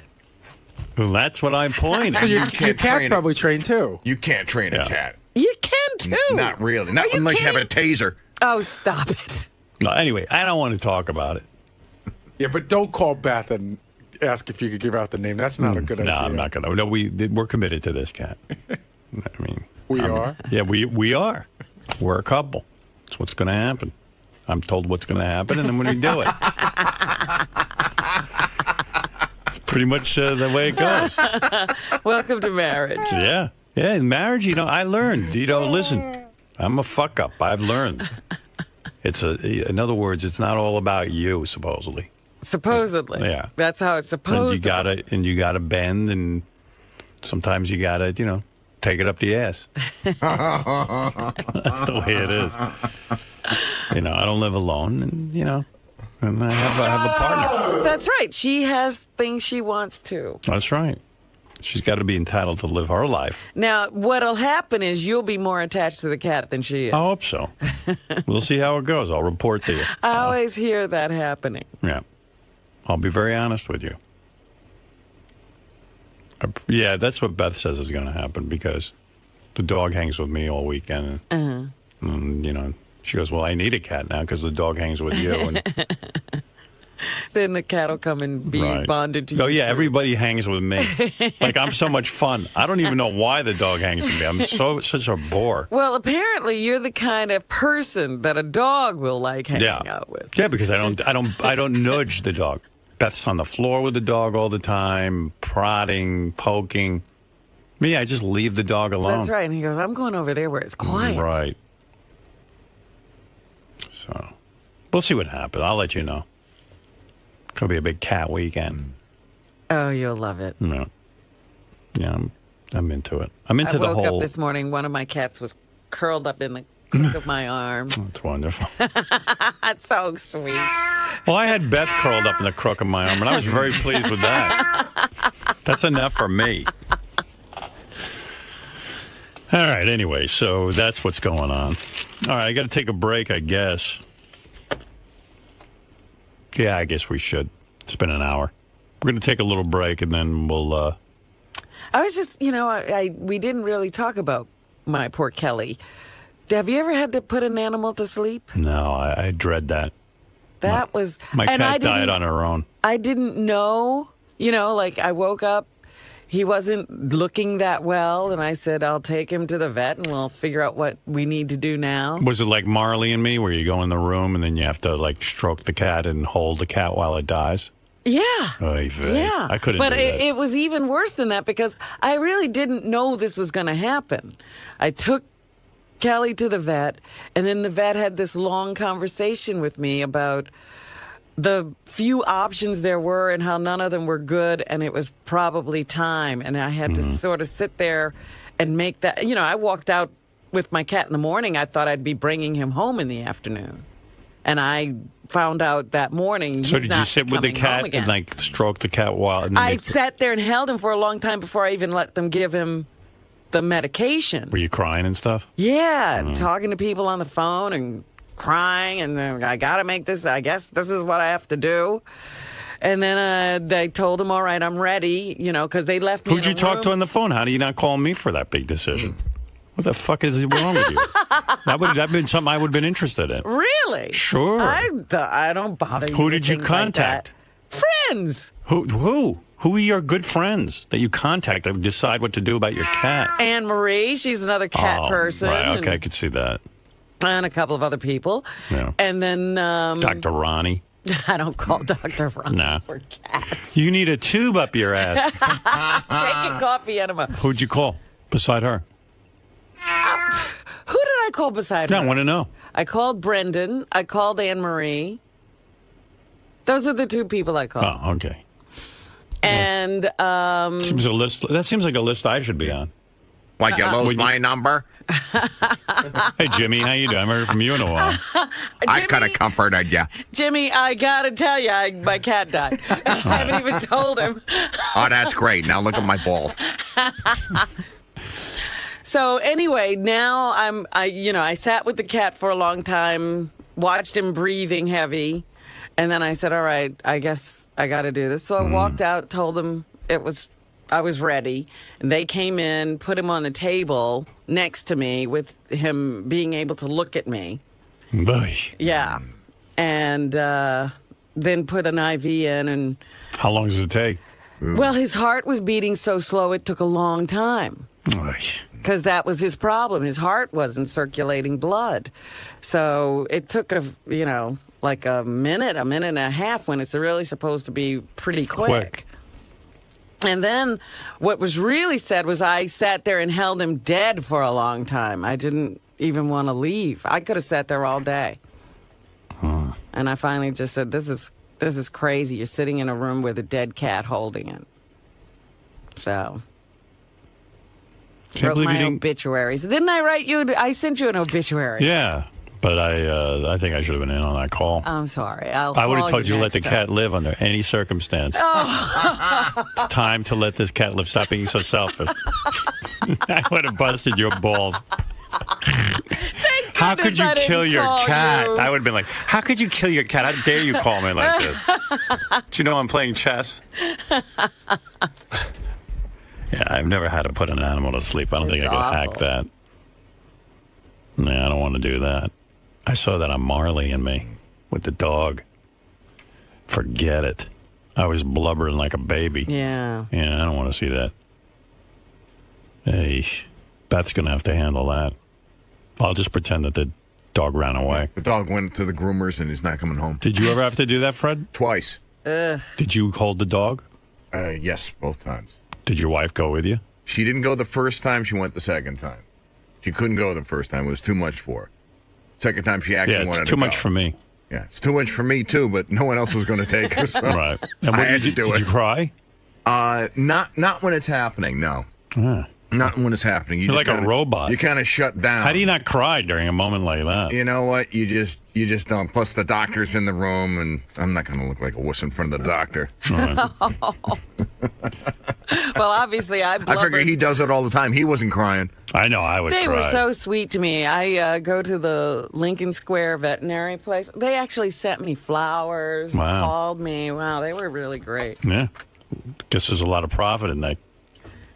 Oh, here we go. It had nothing to do with seeing my anguish. Huh? No. You're so cynical. Come on. All right, just send her the flowers. Well, they know she's got. They know she's got 4 more cats that don't have long. 4. I have 2. I'm sorry. Wow. Yeah, you were able to stand there and watch your dog die and not cry? It's the weirdest thing because you can't believe it's happening. I think that's the other thing. You're just stunned. Yeah. And with the first one, it wasn't easy because the dog was small. They couldn't find the right vein. Oh. And it was kind of pissing me off. It was like the dog can't even go in dignity. It's like, they had to look around. And then when it finally happens and the guy goes, she's gone. Yeah. It's like, that's it. That's when you know. Yeah, thanks for turning her into a pincushion, asshole. You think you had enough practice with this, you could find a vein. And then, like Robin, we turned her into a pile of ashes. So. Yeah. Hey, dickwad, can't you get the dog dead soon? What do I got to sit here and watch you turn my dog into? It's like he didn't know where the vein was. I'm going like, well, let's go back to veterinary school. Do you take the dog like on a final walk or? Well, the final walk is it's like doggy Auschwitz. Yeah. It's like you knew you were going to put the dog down. I knew. It's like you make the appointment. And is the dog all happy, like wagging its tail and going walking into the vet's office? She was kind of like, and that's why it was tough because there was nothing like physically wrong with her, but I think she must have like dog Alzheimer's or something like that. She just was not living a good life anymore. So That was the tough one. So I don't think she knew where she was Your going. dog was fine and you just killed it because it got annoying? No. It did not. No. What would happen in the middle of the night, it would get up and it would stand by a wall and it would whine. So physically, I see. And they couldn't find anything wrong with it. No, I'm not going to put a dog down just because it's I dread the day I got to put Fred to sleep. I'm pretty attached. Well, you know what the vet will say is it's time, and Fred, we can't do anything more. You for might need Fred. counseling. All right, if it's time, and I think they should do that with people. If this was my do. Fred, this is what I do. If Fred's fine, he's just a little listless. So why don't you just take? He's not enjoying life. No, it was more than that. We went through 2 years of tests. I understand. And they couldn't figure out what the hell was wrong, and they were doing more damage to her. Like with all sorts of things. Just warning you, pal. Don't stand by the wall and whine, because I'll put you to sleep. Dude, you I know better. That dog. I know better. That dog isn't fun anymore. He's standing by the wall and whining. All right, come on, let's inject it. There's more to it than that. All right, I'm sure. Doesn't sound like it, but I can produce the vet bills that will prove my point. Man, that's tough, man. That's a tough assignment, standing there with a dog. So then you walk the dog. And you walk the dog, and that's it. You leave it there, and they send it off to wherever they cook them, and that's it. And the second one, well, she just started having, spasms and bleeding from God knows where, and it just got ugly. Sounds like Benji. Maybe it's time to put Benji to sleep. No, it sure is. Because the dog had nasal cancer, and I guess it probably finally went into the brain. And she started having seizures, and it was just miserable. All right. I'm sorry I asked. I mean, you're going into way too much detail. Honestly, I mean, really. It's enough. Lisa G's here. I saw Lisa G while we were on vacation on Channel 11. She was showing people how to bake brownies. She did a cooking segment? Yeah, she did another cooking segment on Channel 11. I watched it. You did? Yeah. And you know what? It kind of bummed me out because Lisa keeps talking how she's from the Howard Stern show. She doesn't explain she's from the Howard 100 News team. Uh-huh. Which I understand, but it seems like we have a girl on our show who bakes brownies. No, I said the Howard Stern show. No, they asked me about you. I said it's the greatest show. I know you said wonderful things, but thank you. It's like to the casual person, it would seem like we have the cookie lady on our show. Right, yeah. We could mislead some people. They come over here looking for a cookie recipe. We don't have people on our show who bake.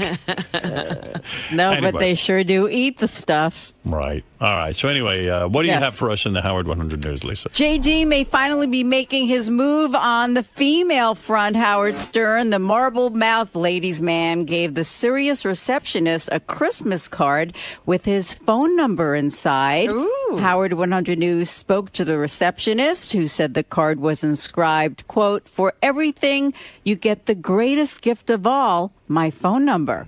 Wow. The receptionist, Aaliyah, added... What a card. Aaliyah's the black chick? Yes. Oh, way good-looking girl. Way out of JD's league.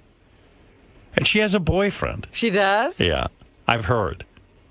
I'm not sure about that. I heard. I hear screaming coming from down the hall. Hold on, here he's galloping in.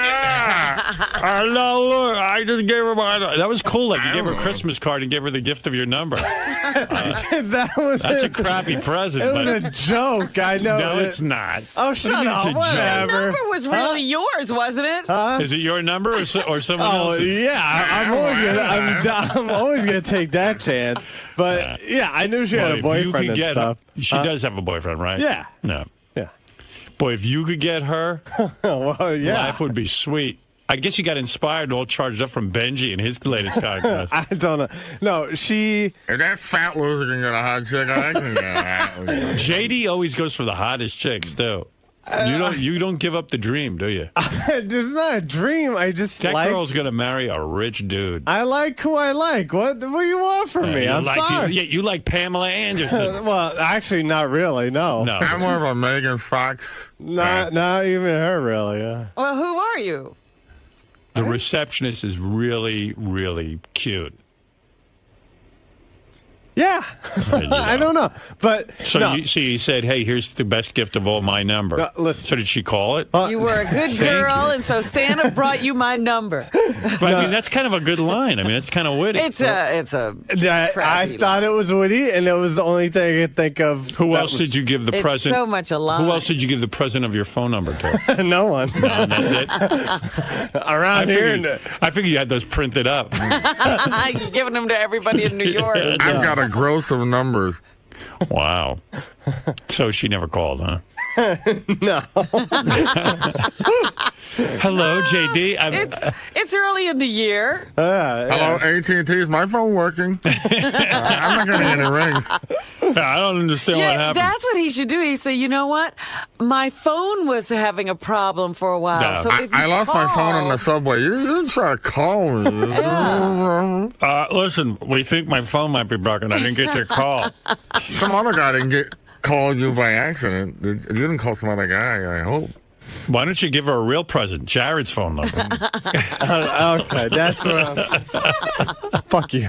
Oh, now you heard it. Hey, You I'm your heard boss. You'd never say that. You heard it. Come and apologize to me. Whatever. Sorry. Okay. All right, apology accepted. Well, Aaliyah said she's ready to regift. Yeah, huh? Oh, she's giving it to somebody else? Oh, jeez. Poor JD. Wouldn't it be great if she went out with him? I hear he better be careful, though. I hear the boyfriend is black. And, you know. I just spoke to her yesterday. It didn't sound like she was with someone New Year's Eve, so. No? Mm-mm. Yeah. Well, JD told me she has a boyfriend. Yeah, but that's what she told JD. Yeah. Oh, Yeah. All right. Oh, I get it. Okay. Oh, that's stupid of me. So, who did you watch the ball drop with? My big black boyfriend. He's going to beat the shit out of you. Wow. I don't know, man. I think JD's a nice guy. He is a nice guy. You know? You would never go out with him, Lisa, would you? No. Like, you don't have a boyfriend, and JD No. doesn't have He's a a little girlfriend. too young. Too young for you? But he's very nice. No. Just for some quick sex, you wouldn't... No. Just because you're horny and you need a guy? Just like, I service cougars. You know, every time I talk to him, he has such beautiful hands, like Yeah. his He does? skin, Yeah. Really? like a baby. Yeah. Really. And girls like that. Never noticed his hands. Mm. You have the same thing. No, Beth doesn't like evidently my nails scratch her, and because I don't know how to manicure myself. Trim, my Yeah. friend. And then I do pull-ups so that my skin gets rough over here. And ooh. Says it scratches her. Girls don't like that. Sorry, I'm not a woman. You want soft hands? Become a lesbian. You know. Oh, good Lord, you want to be with the real man who works out. It's got calluses. Yeah. Then come to me. Then knock on my door. You have beautiful hands? Look Let at me that. see your hands. Look at this guy. Not really. I sort of scratch my thumbs like this, like it's a nervous thing. But the rest, I guess. Do you go out and talk to the receptionist every day? Like, how often do you get to speak to her? It's Because you more- obviously have some sort of friendship going with her. It's more in passing, whatever. Yeah. The deal with the card was she yelled at me, but jokingly yelled at me whenever she was holding the door open and I didn't thank her because she was talking to somebody else, and then she yelled at me for not thanking her. So I said, okay, I'll get you a Christmas card, and that's the deal with that. And then you said, here's my number in the card. Yeah, That's kind of good. See? If a girl yells at him, he thinks, oh, she must be. Oh, into she me. likes me. You know what you ought to do? You ought to put your hands on her desk when you talk to her. Because Lisa says Just your hang hands. them over there. See so she anything can you see like? Put them over your face, just like, hi, how you doing? There'd be a hand Don't know if you model. noticed my hands. That's what I do. I take my shoes off in front of girls. I got nice feet. Hey, we all have our thing. Yeah. Would you like to let me do my fingers do the walking? My fingers are silky smooth. It's like being with a woman. Like a baby's bottom. Lisa G says they're beautiful. I guess Yeah, so. isn't that great? I don't know. Want to date my hands? Did you ever think of being a hand model? I don't. No one's ever, I'm not George Costanza, so I don't. It doesn't even matter that you can't talk, that you're marble mouth, because your hands are mesmerizing. Maybe I should learn sign language. Your headshot should be your hands. like cousin, what was that thing? Cousin, no. No, Thing. Thing. Yeah. Thing from the Addams Family. Yeah. Forget Facebook. You need handbook. Hey-oh. I'm going to start Handster. Handster. Instead of Friendster? Yeah. All right. So, JD, what's going on with the receptionist here? Nothing. Guy gave her a Christmas card. Got the hots for her? Yeah, she's beautiful, yeah. But she's got a boyfriend, so nothing, nothing's happening. So why the phone number if you knew she had a boyfriend? It was more of a joke because I thought it was funny that the greatest gift I could give someone was my phone number. I thought that was a funny idea. And then I put my actual phone number, just in case, you never know. But it was more for the joke rather than I didn't really expect anything to come of it. And what did she say about this? What did she said? She thought it was funny, and that's about it, really. No calls, no texts. Maybe one day. Maybe we'll see. I just won't change my number for a while. I'll have to give up one day, I guess. All right. Keep your fingers crossed. No, yeah. Okay. Thanks, man. Yeah. Sal's dad went into the hospital for... I thought he had chest pain or something. He had chest pain, and he had to have like a bypass, quadruple bypass or something. And so his father thought he saw Jesus when he was unconscious. Yeah. Right. Can you tell the story? Well,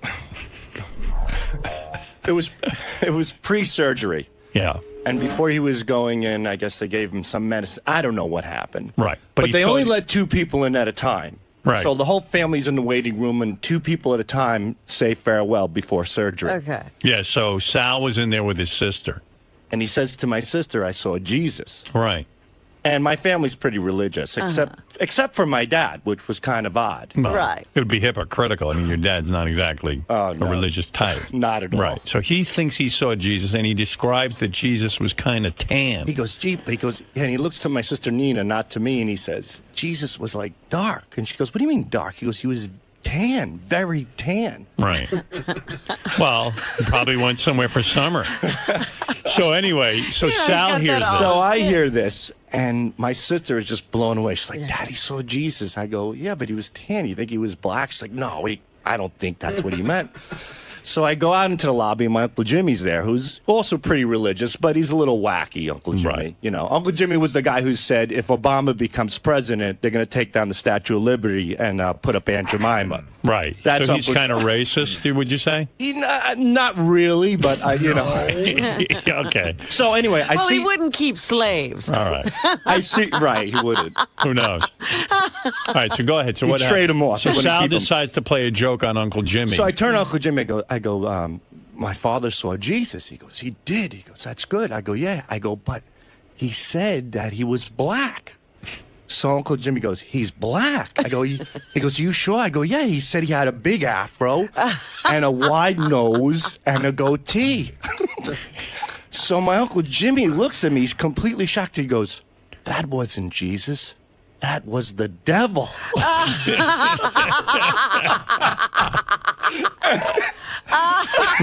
Did you tell him yet that it's a joke? He still thinks your father saw black Jesus. He goes, that was, I go, and then he goes, do you know what this, he goes, all the shit your father's been through, this is bad, So he thinks this is a sign that your dad's going to die and go to hell. Because my dad was a scumbag for 90% of his life. Right. So I go in there. So he goes in with my mother. And he looks at my dad. He goes, did you see Jesus? And my dad goes, I saw him. And he goes, and he was black. And my father goes, he was dark. He goes, that wasn't Jesus, that was the devil. And my dad goes, what are you talking about? He goes, he had an afro and a big nose. And my dad goes, he didn't have that, you stupid ass. So big argument over oh, things. my God. He came out into the lobby, my uncle. He goes, you are such an asshole. He goes, your father's on the brink of death here, and you're pulling this shit.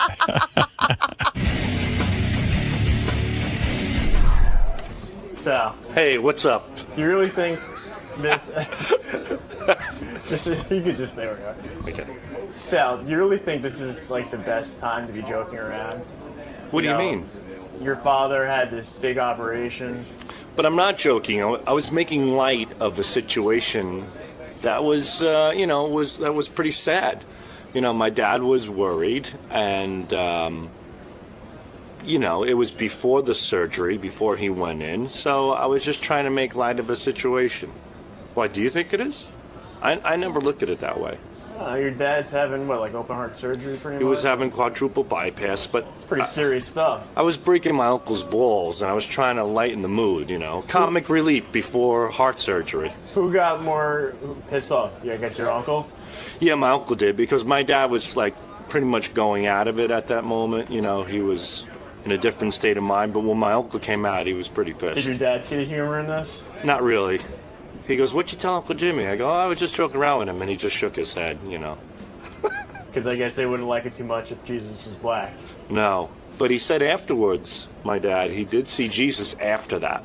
He saw Jesus, he saw my grandmother, he saw my grandfather, he saw Uncle Paulie, and we thought he was hallucinating, but then he saw one person that we thought was still alive, and then we found out she died last year. So that's something to think about. This year, increase your faith. You never know what's on the other side. And if it's a black guy, I apologize, because, they probably have a few things to say to me after being on this show for 5 years. So watch what you say. And remember, we're all God's children.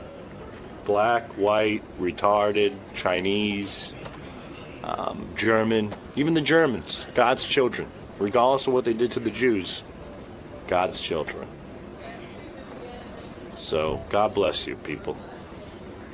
Stay strong. Believe in God. I mean that. I know you don't. You don't believe me. I don't believe you, no. I'm telling it like it is. He saw dead people, and it wasn't a goof. It was pretty intense. Thank you. I'm done with this. All right, let's get Steve Langford in here. Stevie boy, what's going on in the Howard 100 newsroom? Come on. Out with it right away. Don't make us wait. Homeless high-pitch Eric. Love him or hate him. His plight getting more dramatic by the day. Shocking new details about high-pitch Eric's estrangement from his family. Howard 100 News getting a copy of what appears to be Eric's late mother's last will and testament, which states on page 2, quote, I have intentionally disinherited my son, Eric M. Bleeman, and bequeathed none of my assets to him for reasons best known to him. Wow. Wow. No kidding. How do you get the last will and testament? We have very nice Stern fans who help us all the time. Wow. And it's reasons known to him. Huh? Man, I might have to interview a high pitch about that. Yeah. He must. I wonder what the reasons are. We would like to find out. It appears High Pitch's life is falling apart. I mean, it's a mess. My God, I'm shocked that it took so long. I mean, how this man has gone from superstardom to this. And the estate's executor, Eric's brother-in-law, who allegedly found High Pitch apparently squatting in his late mother's apartment last month, the brother-in-law reportedly ordering High Pitch out of the apartment on the eve of a major snowstorm in December. High Pitch must be one major pain in the ass for your mom till I tell you that. How do the listeners get a hold of the will? Who knows? They're not giving up their sources either. It's public record? Yeah.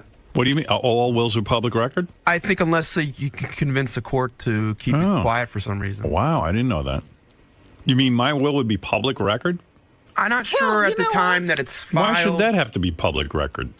I don't want to tell people what the fuck I'm up to. Well, you know what? I always read those things in the paper after a major celebrity has died. Remember a couple of months ago I was telling you what Farrah Fawcett did with her money. Yeah. So Farrah Fawcett, High Pitch, and other celebrities have to be very careful. That's right, because it's going to come out. Remember, we knew all the details of Leona Helmsley's will and her leaving money to the dogs and the whole thing. It was nice of his mom, though, not to specifically spell out what he did in the will. It's only things known to High Pitch. Yeah, she didn't say business in the street. I bequeath nothing to my son High Pitch. He's a big fat turd who continually embarrassed me. Therefore, if you start listing the reasons, the will might have been 500 pages. Let's start at age 2. There were too many reasons. The little fucker vomited all over me. Then he lost the craptacular. Then, it was nice of her at least not to get into it. Maybe she realized it would be public record. He can tell you, but I won't. Right. Wow. That's sad. Oh, it is. What's he going to do? Listen, maybe he's going to try to contest this somehow. I don't know. Please, are you kidding? I think he should. What could he get? Are you kidding? I'm not about a major fortune. But there is that apartment there. I think he's for the Bleemans from Queens. The Queens Bleemans. It's a lot of money there. There is that apartment sitting there empty while he's homeless. Wow.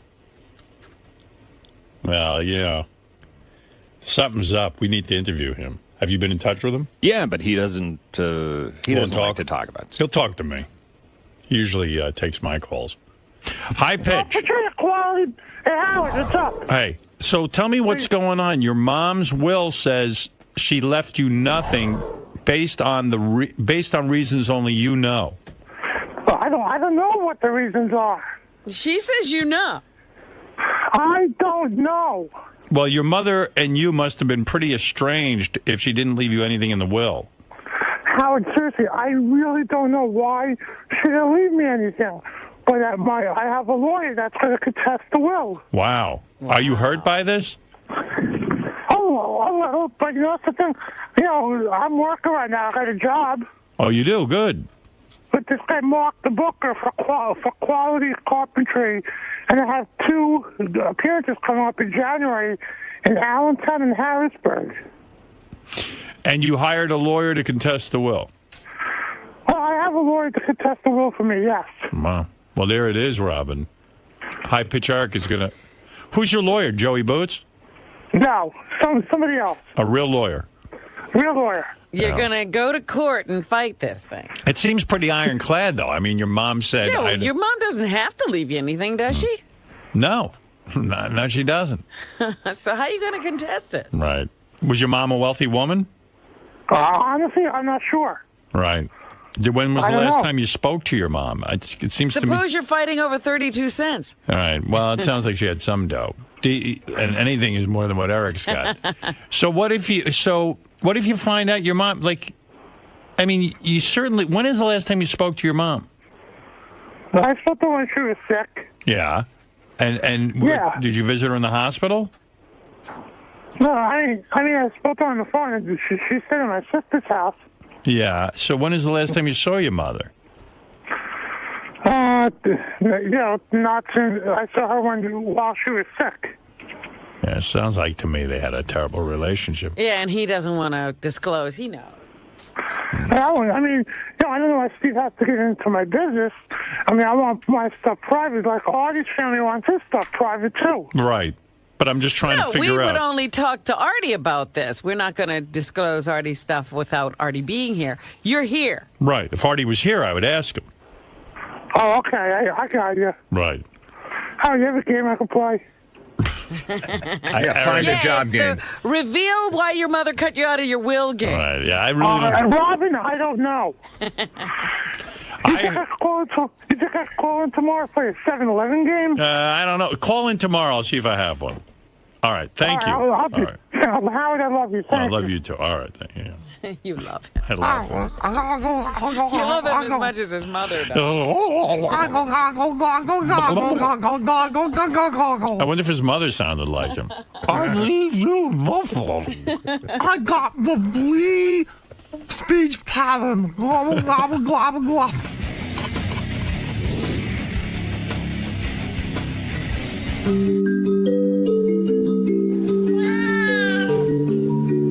This is Kelly, and I'm Robin, and we've been together for 19 years. At this point, Kelly is my little senior citizen. He's been mostly healthy all of his life, but a few weeks ago, he just wasn't moving very much, and he seemed really listless. So we went to the vet, and a cat's normal heart rate is about 170 to 180 beats per minute, and Kelly's heart rate at that time was 70. And that's why he wasn't moving around. He didn't have enough blood circulating through his system or enough oxygen in his system to have the necessary energy to walk around, eat, or do any of the normal things that a cat would do. One night not too long ago, Kelly fell over while he was sitting with me in bed, and I had to get out of bed and rush him to the animal medical center so that they could check him out, and he wound up in the ICU overnight, and luckily in the morning he was okay and I got to bring him home. But we're lucky in New York to have a resource like this, an animal hospital that's like a people hospital. This is where I had to bring him for his cardiology consultation. So he was in the hospital for about a week at that time, and for a little while I thought that maybe our road had come to an end. After a battery of tests, we discovered that Kelly was in pretty bad shape. He has developed a heart condition called cardiomyopathy. So they started him on a new medication, which had only been used in dogs before, and he's only getting half of that big dog pill. And it seems to be working. And as you can see, he's pretty perky and has a good appetite and is quite comfortable. I mean, he's not going to run a marathon. And like most senior citizens, he now has a bunch of medications he has to take. I am a dog person. However, Kelly was the first cat to ever actually jump on my lap, snuggle up to me, and not hiss. Cats hate me. Kelly loves me, and I love Kelly. Kelly stood out to me as a very superior cat because this cat had this heart of gold. He's Kelly. He's the best. I love him. Love you, Kelly.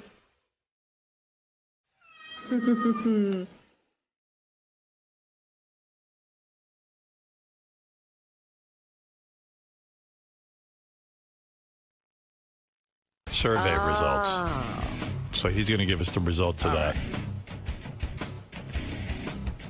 Wolfie. Hey, Howard. What's up, man? Hey. All right. So, Wolfie, this was a good bit. I couldn't participate in it because I just couldn't bring myself to do it. So yeah, I was shocked by that. And even Robin, this wasn't Jeopardy. There were no wrong answers. You could have done it. I don't know. No, it had nothing to do with that. I didn't want to think things like that and have to put a name to them. I can't argue with her. I had the same thought. But anyway, it was pretty brutal. All right, so what did you find out? You surveyed, how many people on my staff? Okay, now I was a little bit confused after your discussion this morning. The people that I have listed that participated were, there are 13 individuals: Gary, Fred, Artie, Benji, Sal, Richard, Ronnie, Scott the engineer, John Hine, Scott DePace, Jason, Will, Steve Brandano, and Tracy. Scott DePace was saying he didn't take the survey. He didn't. Yeah, his name was on the list, so I was led to believe that he did participate. Oh. Scott, are you sure you didn't participate? Positive, never got it. Never got it. Yeah, Jason sent the notes down. He said that the list that he sent, I'm looking at the list Jason sent, it doesn't have Scott's name on it. All right. Okay, so anyway, Wolfie, I don't know who's in this, but we're pretty close on who's in it. I mean, we kind of know. Yeah. All right, go ahead. Tell me what you found out. Okay, first off, I would say there were two very common themes to the survey. And basically, it's very evident that Jason Kaplan is not well liked. It was amazing. If this was the Academy Awards, Jason would be the movie Titanic. He swept all the major categories. Give me the categories he swept. Which staffer is most disliked by his or her coworkers? Jason Kaplan received 8 votes, or 61% of the vote. Wow. So Jason throws a rock in that office, he's going to hit someone that does not like him. Jeez, I never would have suspected No. that. Didn't realize that was Such a going on. likable, nice guy. Wonder what they don't like about him. Did you get any more specific? No, this was just to provide Okay. the name. All right, go ahead. What else? Which Stern staffer is the most annoying? Jason Kaplan, 8 votes, or 61%. Wow. Which Stern staffer is the biggest ass kisser? Jason Kaplan, 6 votes, or 46%. Wow. Fred, you voted in this, right? Yes, I did. Wow. I don't know if I even voted for Jason, I'll be honest with you. I like Jason. Yeah. He also received the biggest gossip, 9 votes, or 69%. Boy, is he yenta. All right. And the number one, which Stern staffer is the biggest douche? Jason Kaplan. He got 5 votes, or 45%. Jason, way to go. I hope it doesn't make him feel too bad. I mean, will he be looking around now out of all of those people, wondering who are the 8 or 9 people who hate him? Biggest douche. I'd like to thank the Academy. How do you feel about yourself after you hear something like that? It's bad, right? Yeah, I'm knocked up on a lot of pills, so it's not affecting me too hard. But yeah, to sweep every negative category. Was anything positive said about Jason? No, not really. No. Not at all. Those were just the categories that he won. Even the other negative categories, he definitely got a fair share of percentage. Wow. Good. No one talked to me. Leave me alone. I like it. Yeah, I don't have any problem with you. I think No, you're you all two right. didn't fill out a survey. Yeah, we should have. Could have helped you out. We could have helped you. Yeah, we could have skewed a different way. I really see. That's why I had a problem answering this stuff. Like, I don't know everyone all that well. Like, I don't know that Jason's a big douche. Like, Yeah. I just know him as a nice, likable guy who works really hard around here. Thank you. You know what I mean? It would be hard for me to vote for biggest douche. I mean, like, Sal's kind of a douche when you hear all the crazy stuff he goes through with his wife and all that stuff, but it doesn't make him a douche. I love to meet the accusers face to face. Of anyone who. Yeah, no, you don't. No? Okay. I mean, if anyone wants to come forward and say that they voted for Jason, go Douche. ahead, but it's probably a mistake. I mean, That was the thing that surprised me. If DePace didn't fill this out, there's a lot of other people that dislike him as well. I know Will doesn't like you. Yeah. But he's the only one who's ever really voiced that on the air. But Scott DePace, we know he has a problem with Jason. Yeah, Scott as well. doesn't like Jason. And Scott wasn't even in the survey. Right. Yeah, Howard, I definitely would have voted for him. Yeah. All right. What else did you find in this survey? Are you interested in other people that scored well in those categories? Sure. Well, DePace, he did very well. He received 3 votes, and Ronnie received 2 for most disliked. Right. Ronnie, the limo driver. Exactly. Okay. Let's see. As far as the biggest douche, which I thought was a major category, the other people that were runners up, well, the other major person was Ronnie. He received 3 votes for biggest douche. I can see that. Douche. Poor Ronnie. He's just misunderstood, that's all. All right, what else you got? The other major theme was Sal. I think that Sal has some significant character flaws. In terms of which Stern staffer is the worst parent, Sal, 5 votes or 38%. I would have guessed it would have been DePace off of the discussions that you have, but Sal won the category outright. Yeah, there's no way Sal could be a good parent. I mean, there's just no way. He's so... Well, yeah, it would be kind of hard based on what he thinks about life in general. Yeah, I just can't. I mean, I think he tries hard, but I don't think. But he really shouldn't be around his children at all. Right. That would be the best move. They should take the kids away from him. But doesn't that surprise you, though, because he has these themed birthday parties, he takes his kids to concerts and things like that. I was kind of surprised by that. Yeah, I mean, he does stuff with the kids and he's involved, but it's probably just not. He's weird. His views on things are out there. Yeah, it might be wrong for him to even think he should be with the kids. Yeah, but it's Scott DePace. I mean, some of the stuff he said about parenting is a little disturbing. Well, but even the discussion not too long ago that, his wife was concerned that his son had this temperature or something and wanted him to take the kid to the hospital, and he really didn't want to do it. Yeah, he was like, screw that. I want to go play golf. I'm always there for them. They love me, and it's Kids always love their father. Wait, Scott, you did not want to take your kid who was sick. You did not want to take that kid to the doctor. You wanted to golf. right, because I thought my wife was being not logical about the whole situation. It's golf. I mean, even if your wife were not being logical, couldn't you miss golf once? You had the whole week off for no good reason. The only reason you had the week off is because your kid was sick. You weren't sick, and you'd already golfed.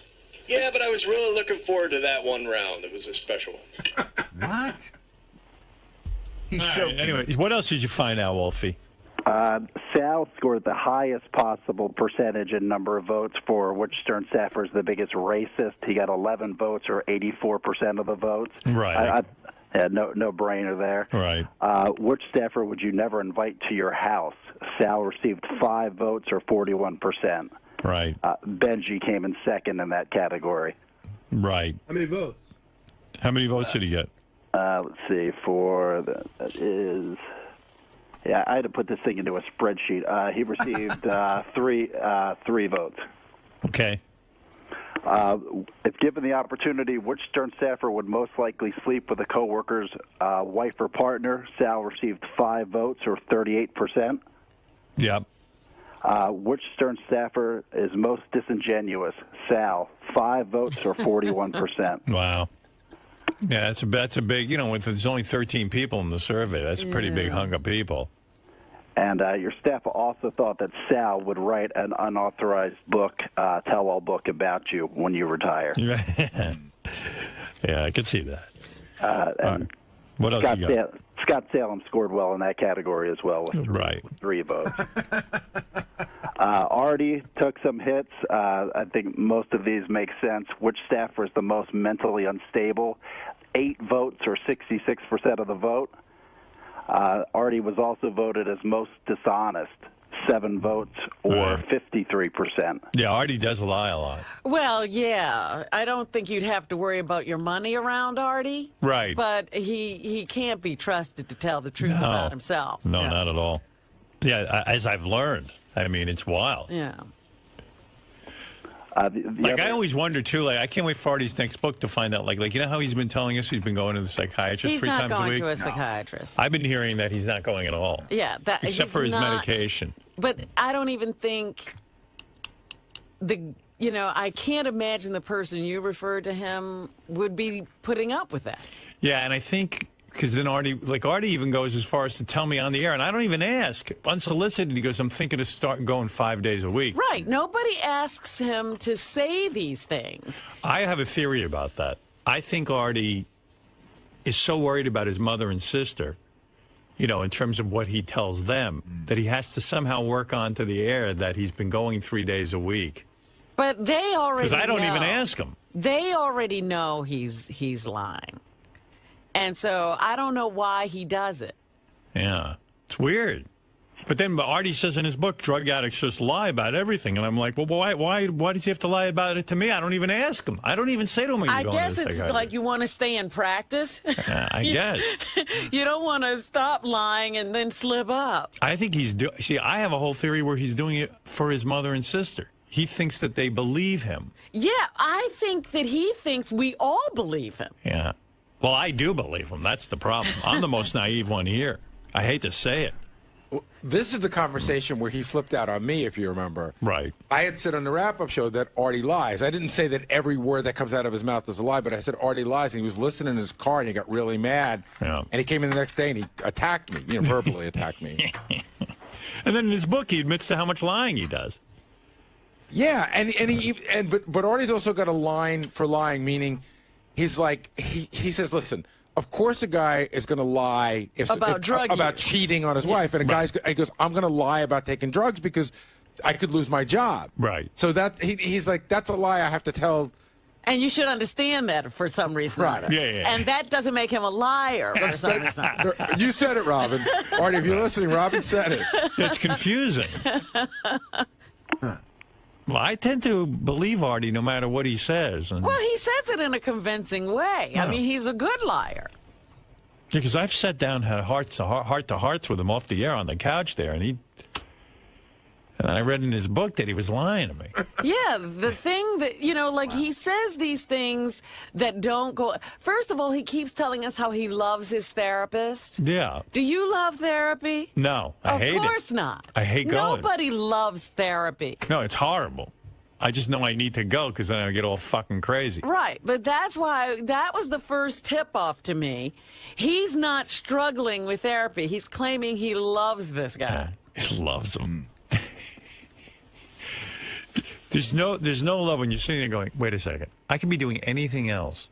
What am I doing in this office? And you're making me talk about my father again. Right. I don't want to do this. I know I need to do it, but I don't want to do it. It's absolute torture. Right.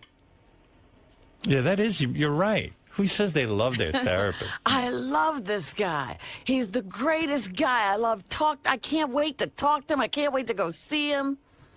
Yeah, and trust me, it's never like a great conversation either. It's like they press all the wrong buttons and they force you to think about shit. And you come out depressed. Yeah.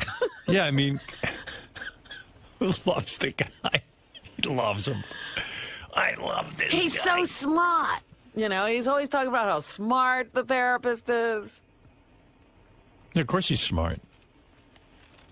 Yeah, because he's not going. Yeah. Yeah, to make-believe friend. But who knows? I mean, I never know. All right, so what else did you find out? Which Stern staffer is most jealous of the success of others?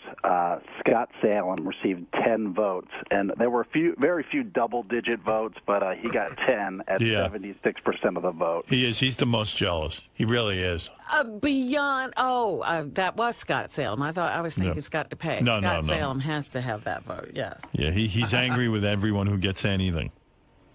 Scott the engineer also scored very high in terms of who is the laziest. He got 7 votes, or 53% of the vote. So that's half accurate. the people in that office think that Scott's the laziest person there. Fuck everyone. Right. They also felt that Scott will speak publicly badly about you after you retire. I believe that. Well, he's going to have to get the first book out. Yeah. Because nobody's going to be interested in a book that he writes if somebody else writes a book. I am writing a book. Kidding me? Anything else? Well, keeping with that trend that he would immediately jump ship if he received a higher paying job offer. Bullshit, man. Right, that's true. Which Stern staffer has the strongest desire to be a part of the inner circle? Sal received that 8 votes, or 61%, followed by Jason and Scott, the engineer, that each got 2 votes. Yeah, no, it's Sal. That's accurate. Boy, it's pretty good. Yeah, it's pretty dead on. Which Stern staffer is the least creative? Ronnie received 3 votes, or 23%. But the thing that made me laugh was Tim Sabian got 2 votes. Right. So the guy that's in charge of the vision of your channels, he got 2 votes that he's the least creative. I'd love to find out who wrote that down. That's good. I like that. What else? Anything else stick out at you? Or is that it? There's a bunch of stuff. Let's see. When Howard retires, which Stern staffer will struggle to find a new job? Your man JD, 5 votes, or 38%. Yeah. Followed by Sal with 3 votes. Who is going to sign autographs at conventions after you retire? Sal and Scott tied with 4 votes apiece. And what else? Which Stern staffer will have the biggest career after you retire? John Hine, Artie, and Robin all tied with 4 votes apiece, or 28% of the vote. Right. One of the big categories, which Stern staffer has the worst breath? I would have bet it was Gary, but no, JD. 7 votes, or 63% of the office. Wow. I've never been that close to JD. Does he really have a bad breath? It used to be so bad it would knock you over, but I think he's done something about it. I think it's better, but I think people are still voting off of what it was. Wonder what he did. We talked to him about it. Somebody did. Who spoke to him? Might have been me. I can't remember. I remember somebody had to talk to him. It was bad. Yeah. I don't know. Now his breath smells like Zoloft. And Gary did do well in that category. He got 3 votes. And one that just kind of popped up that surprised me, Will Murray got 1 vote. So someone in there thinks that Will is the worst smelling breath. What? Jason talked to JD about his breath. Oh. Okay. Wonder what that was like. Jason, that had to be a rough conversation. You got to admire Jason for that. That's a nice thing to do. I just could never bring myself to do that. Did he do it voluntarily, or did somebody talk and he got the short straw? How did you get to be the guy to talk to him? It was very awkward. Well, it was when JD was an intern, and we didn't know if he was going to stay here. Mhm. So, I took him aside into the green room, and I just said, because I like him a lot, and I said, if you're going out on job interviews and stuff, you really have to do something about your breath, because I don't want you to not get a job because you're knocking someone out from across the desk. And I said, it's a real thing. I'm not saying this to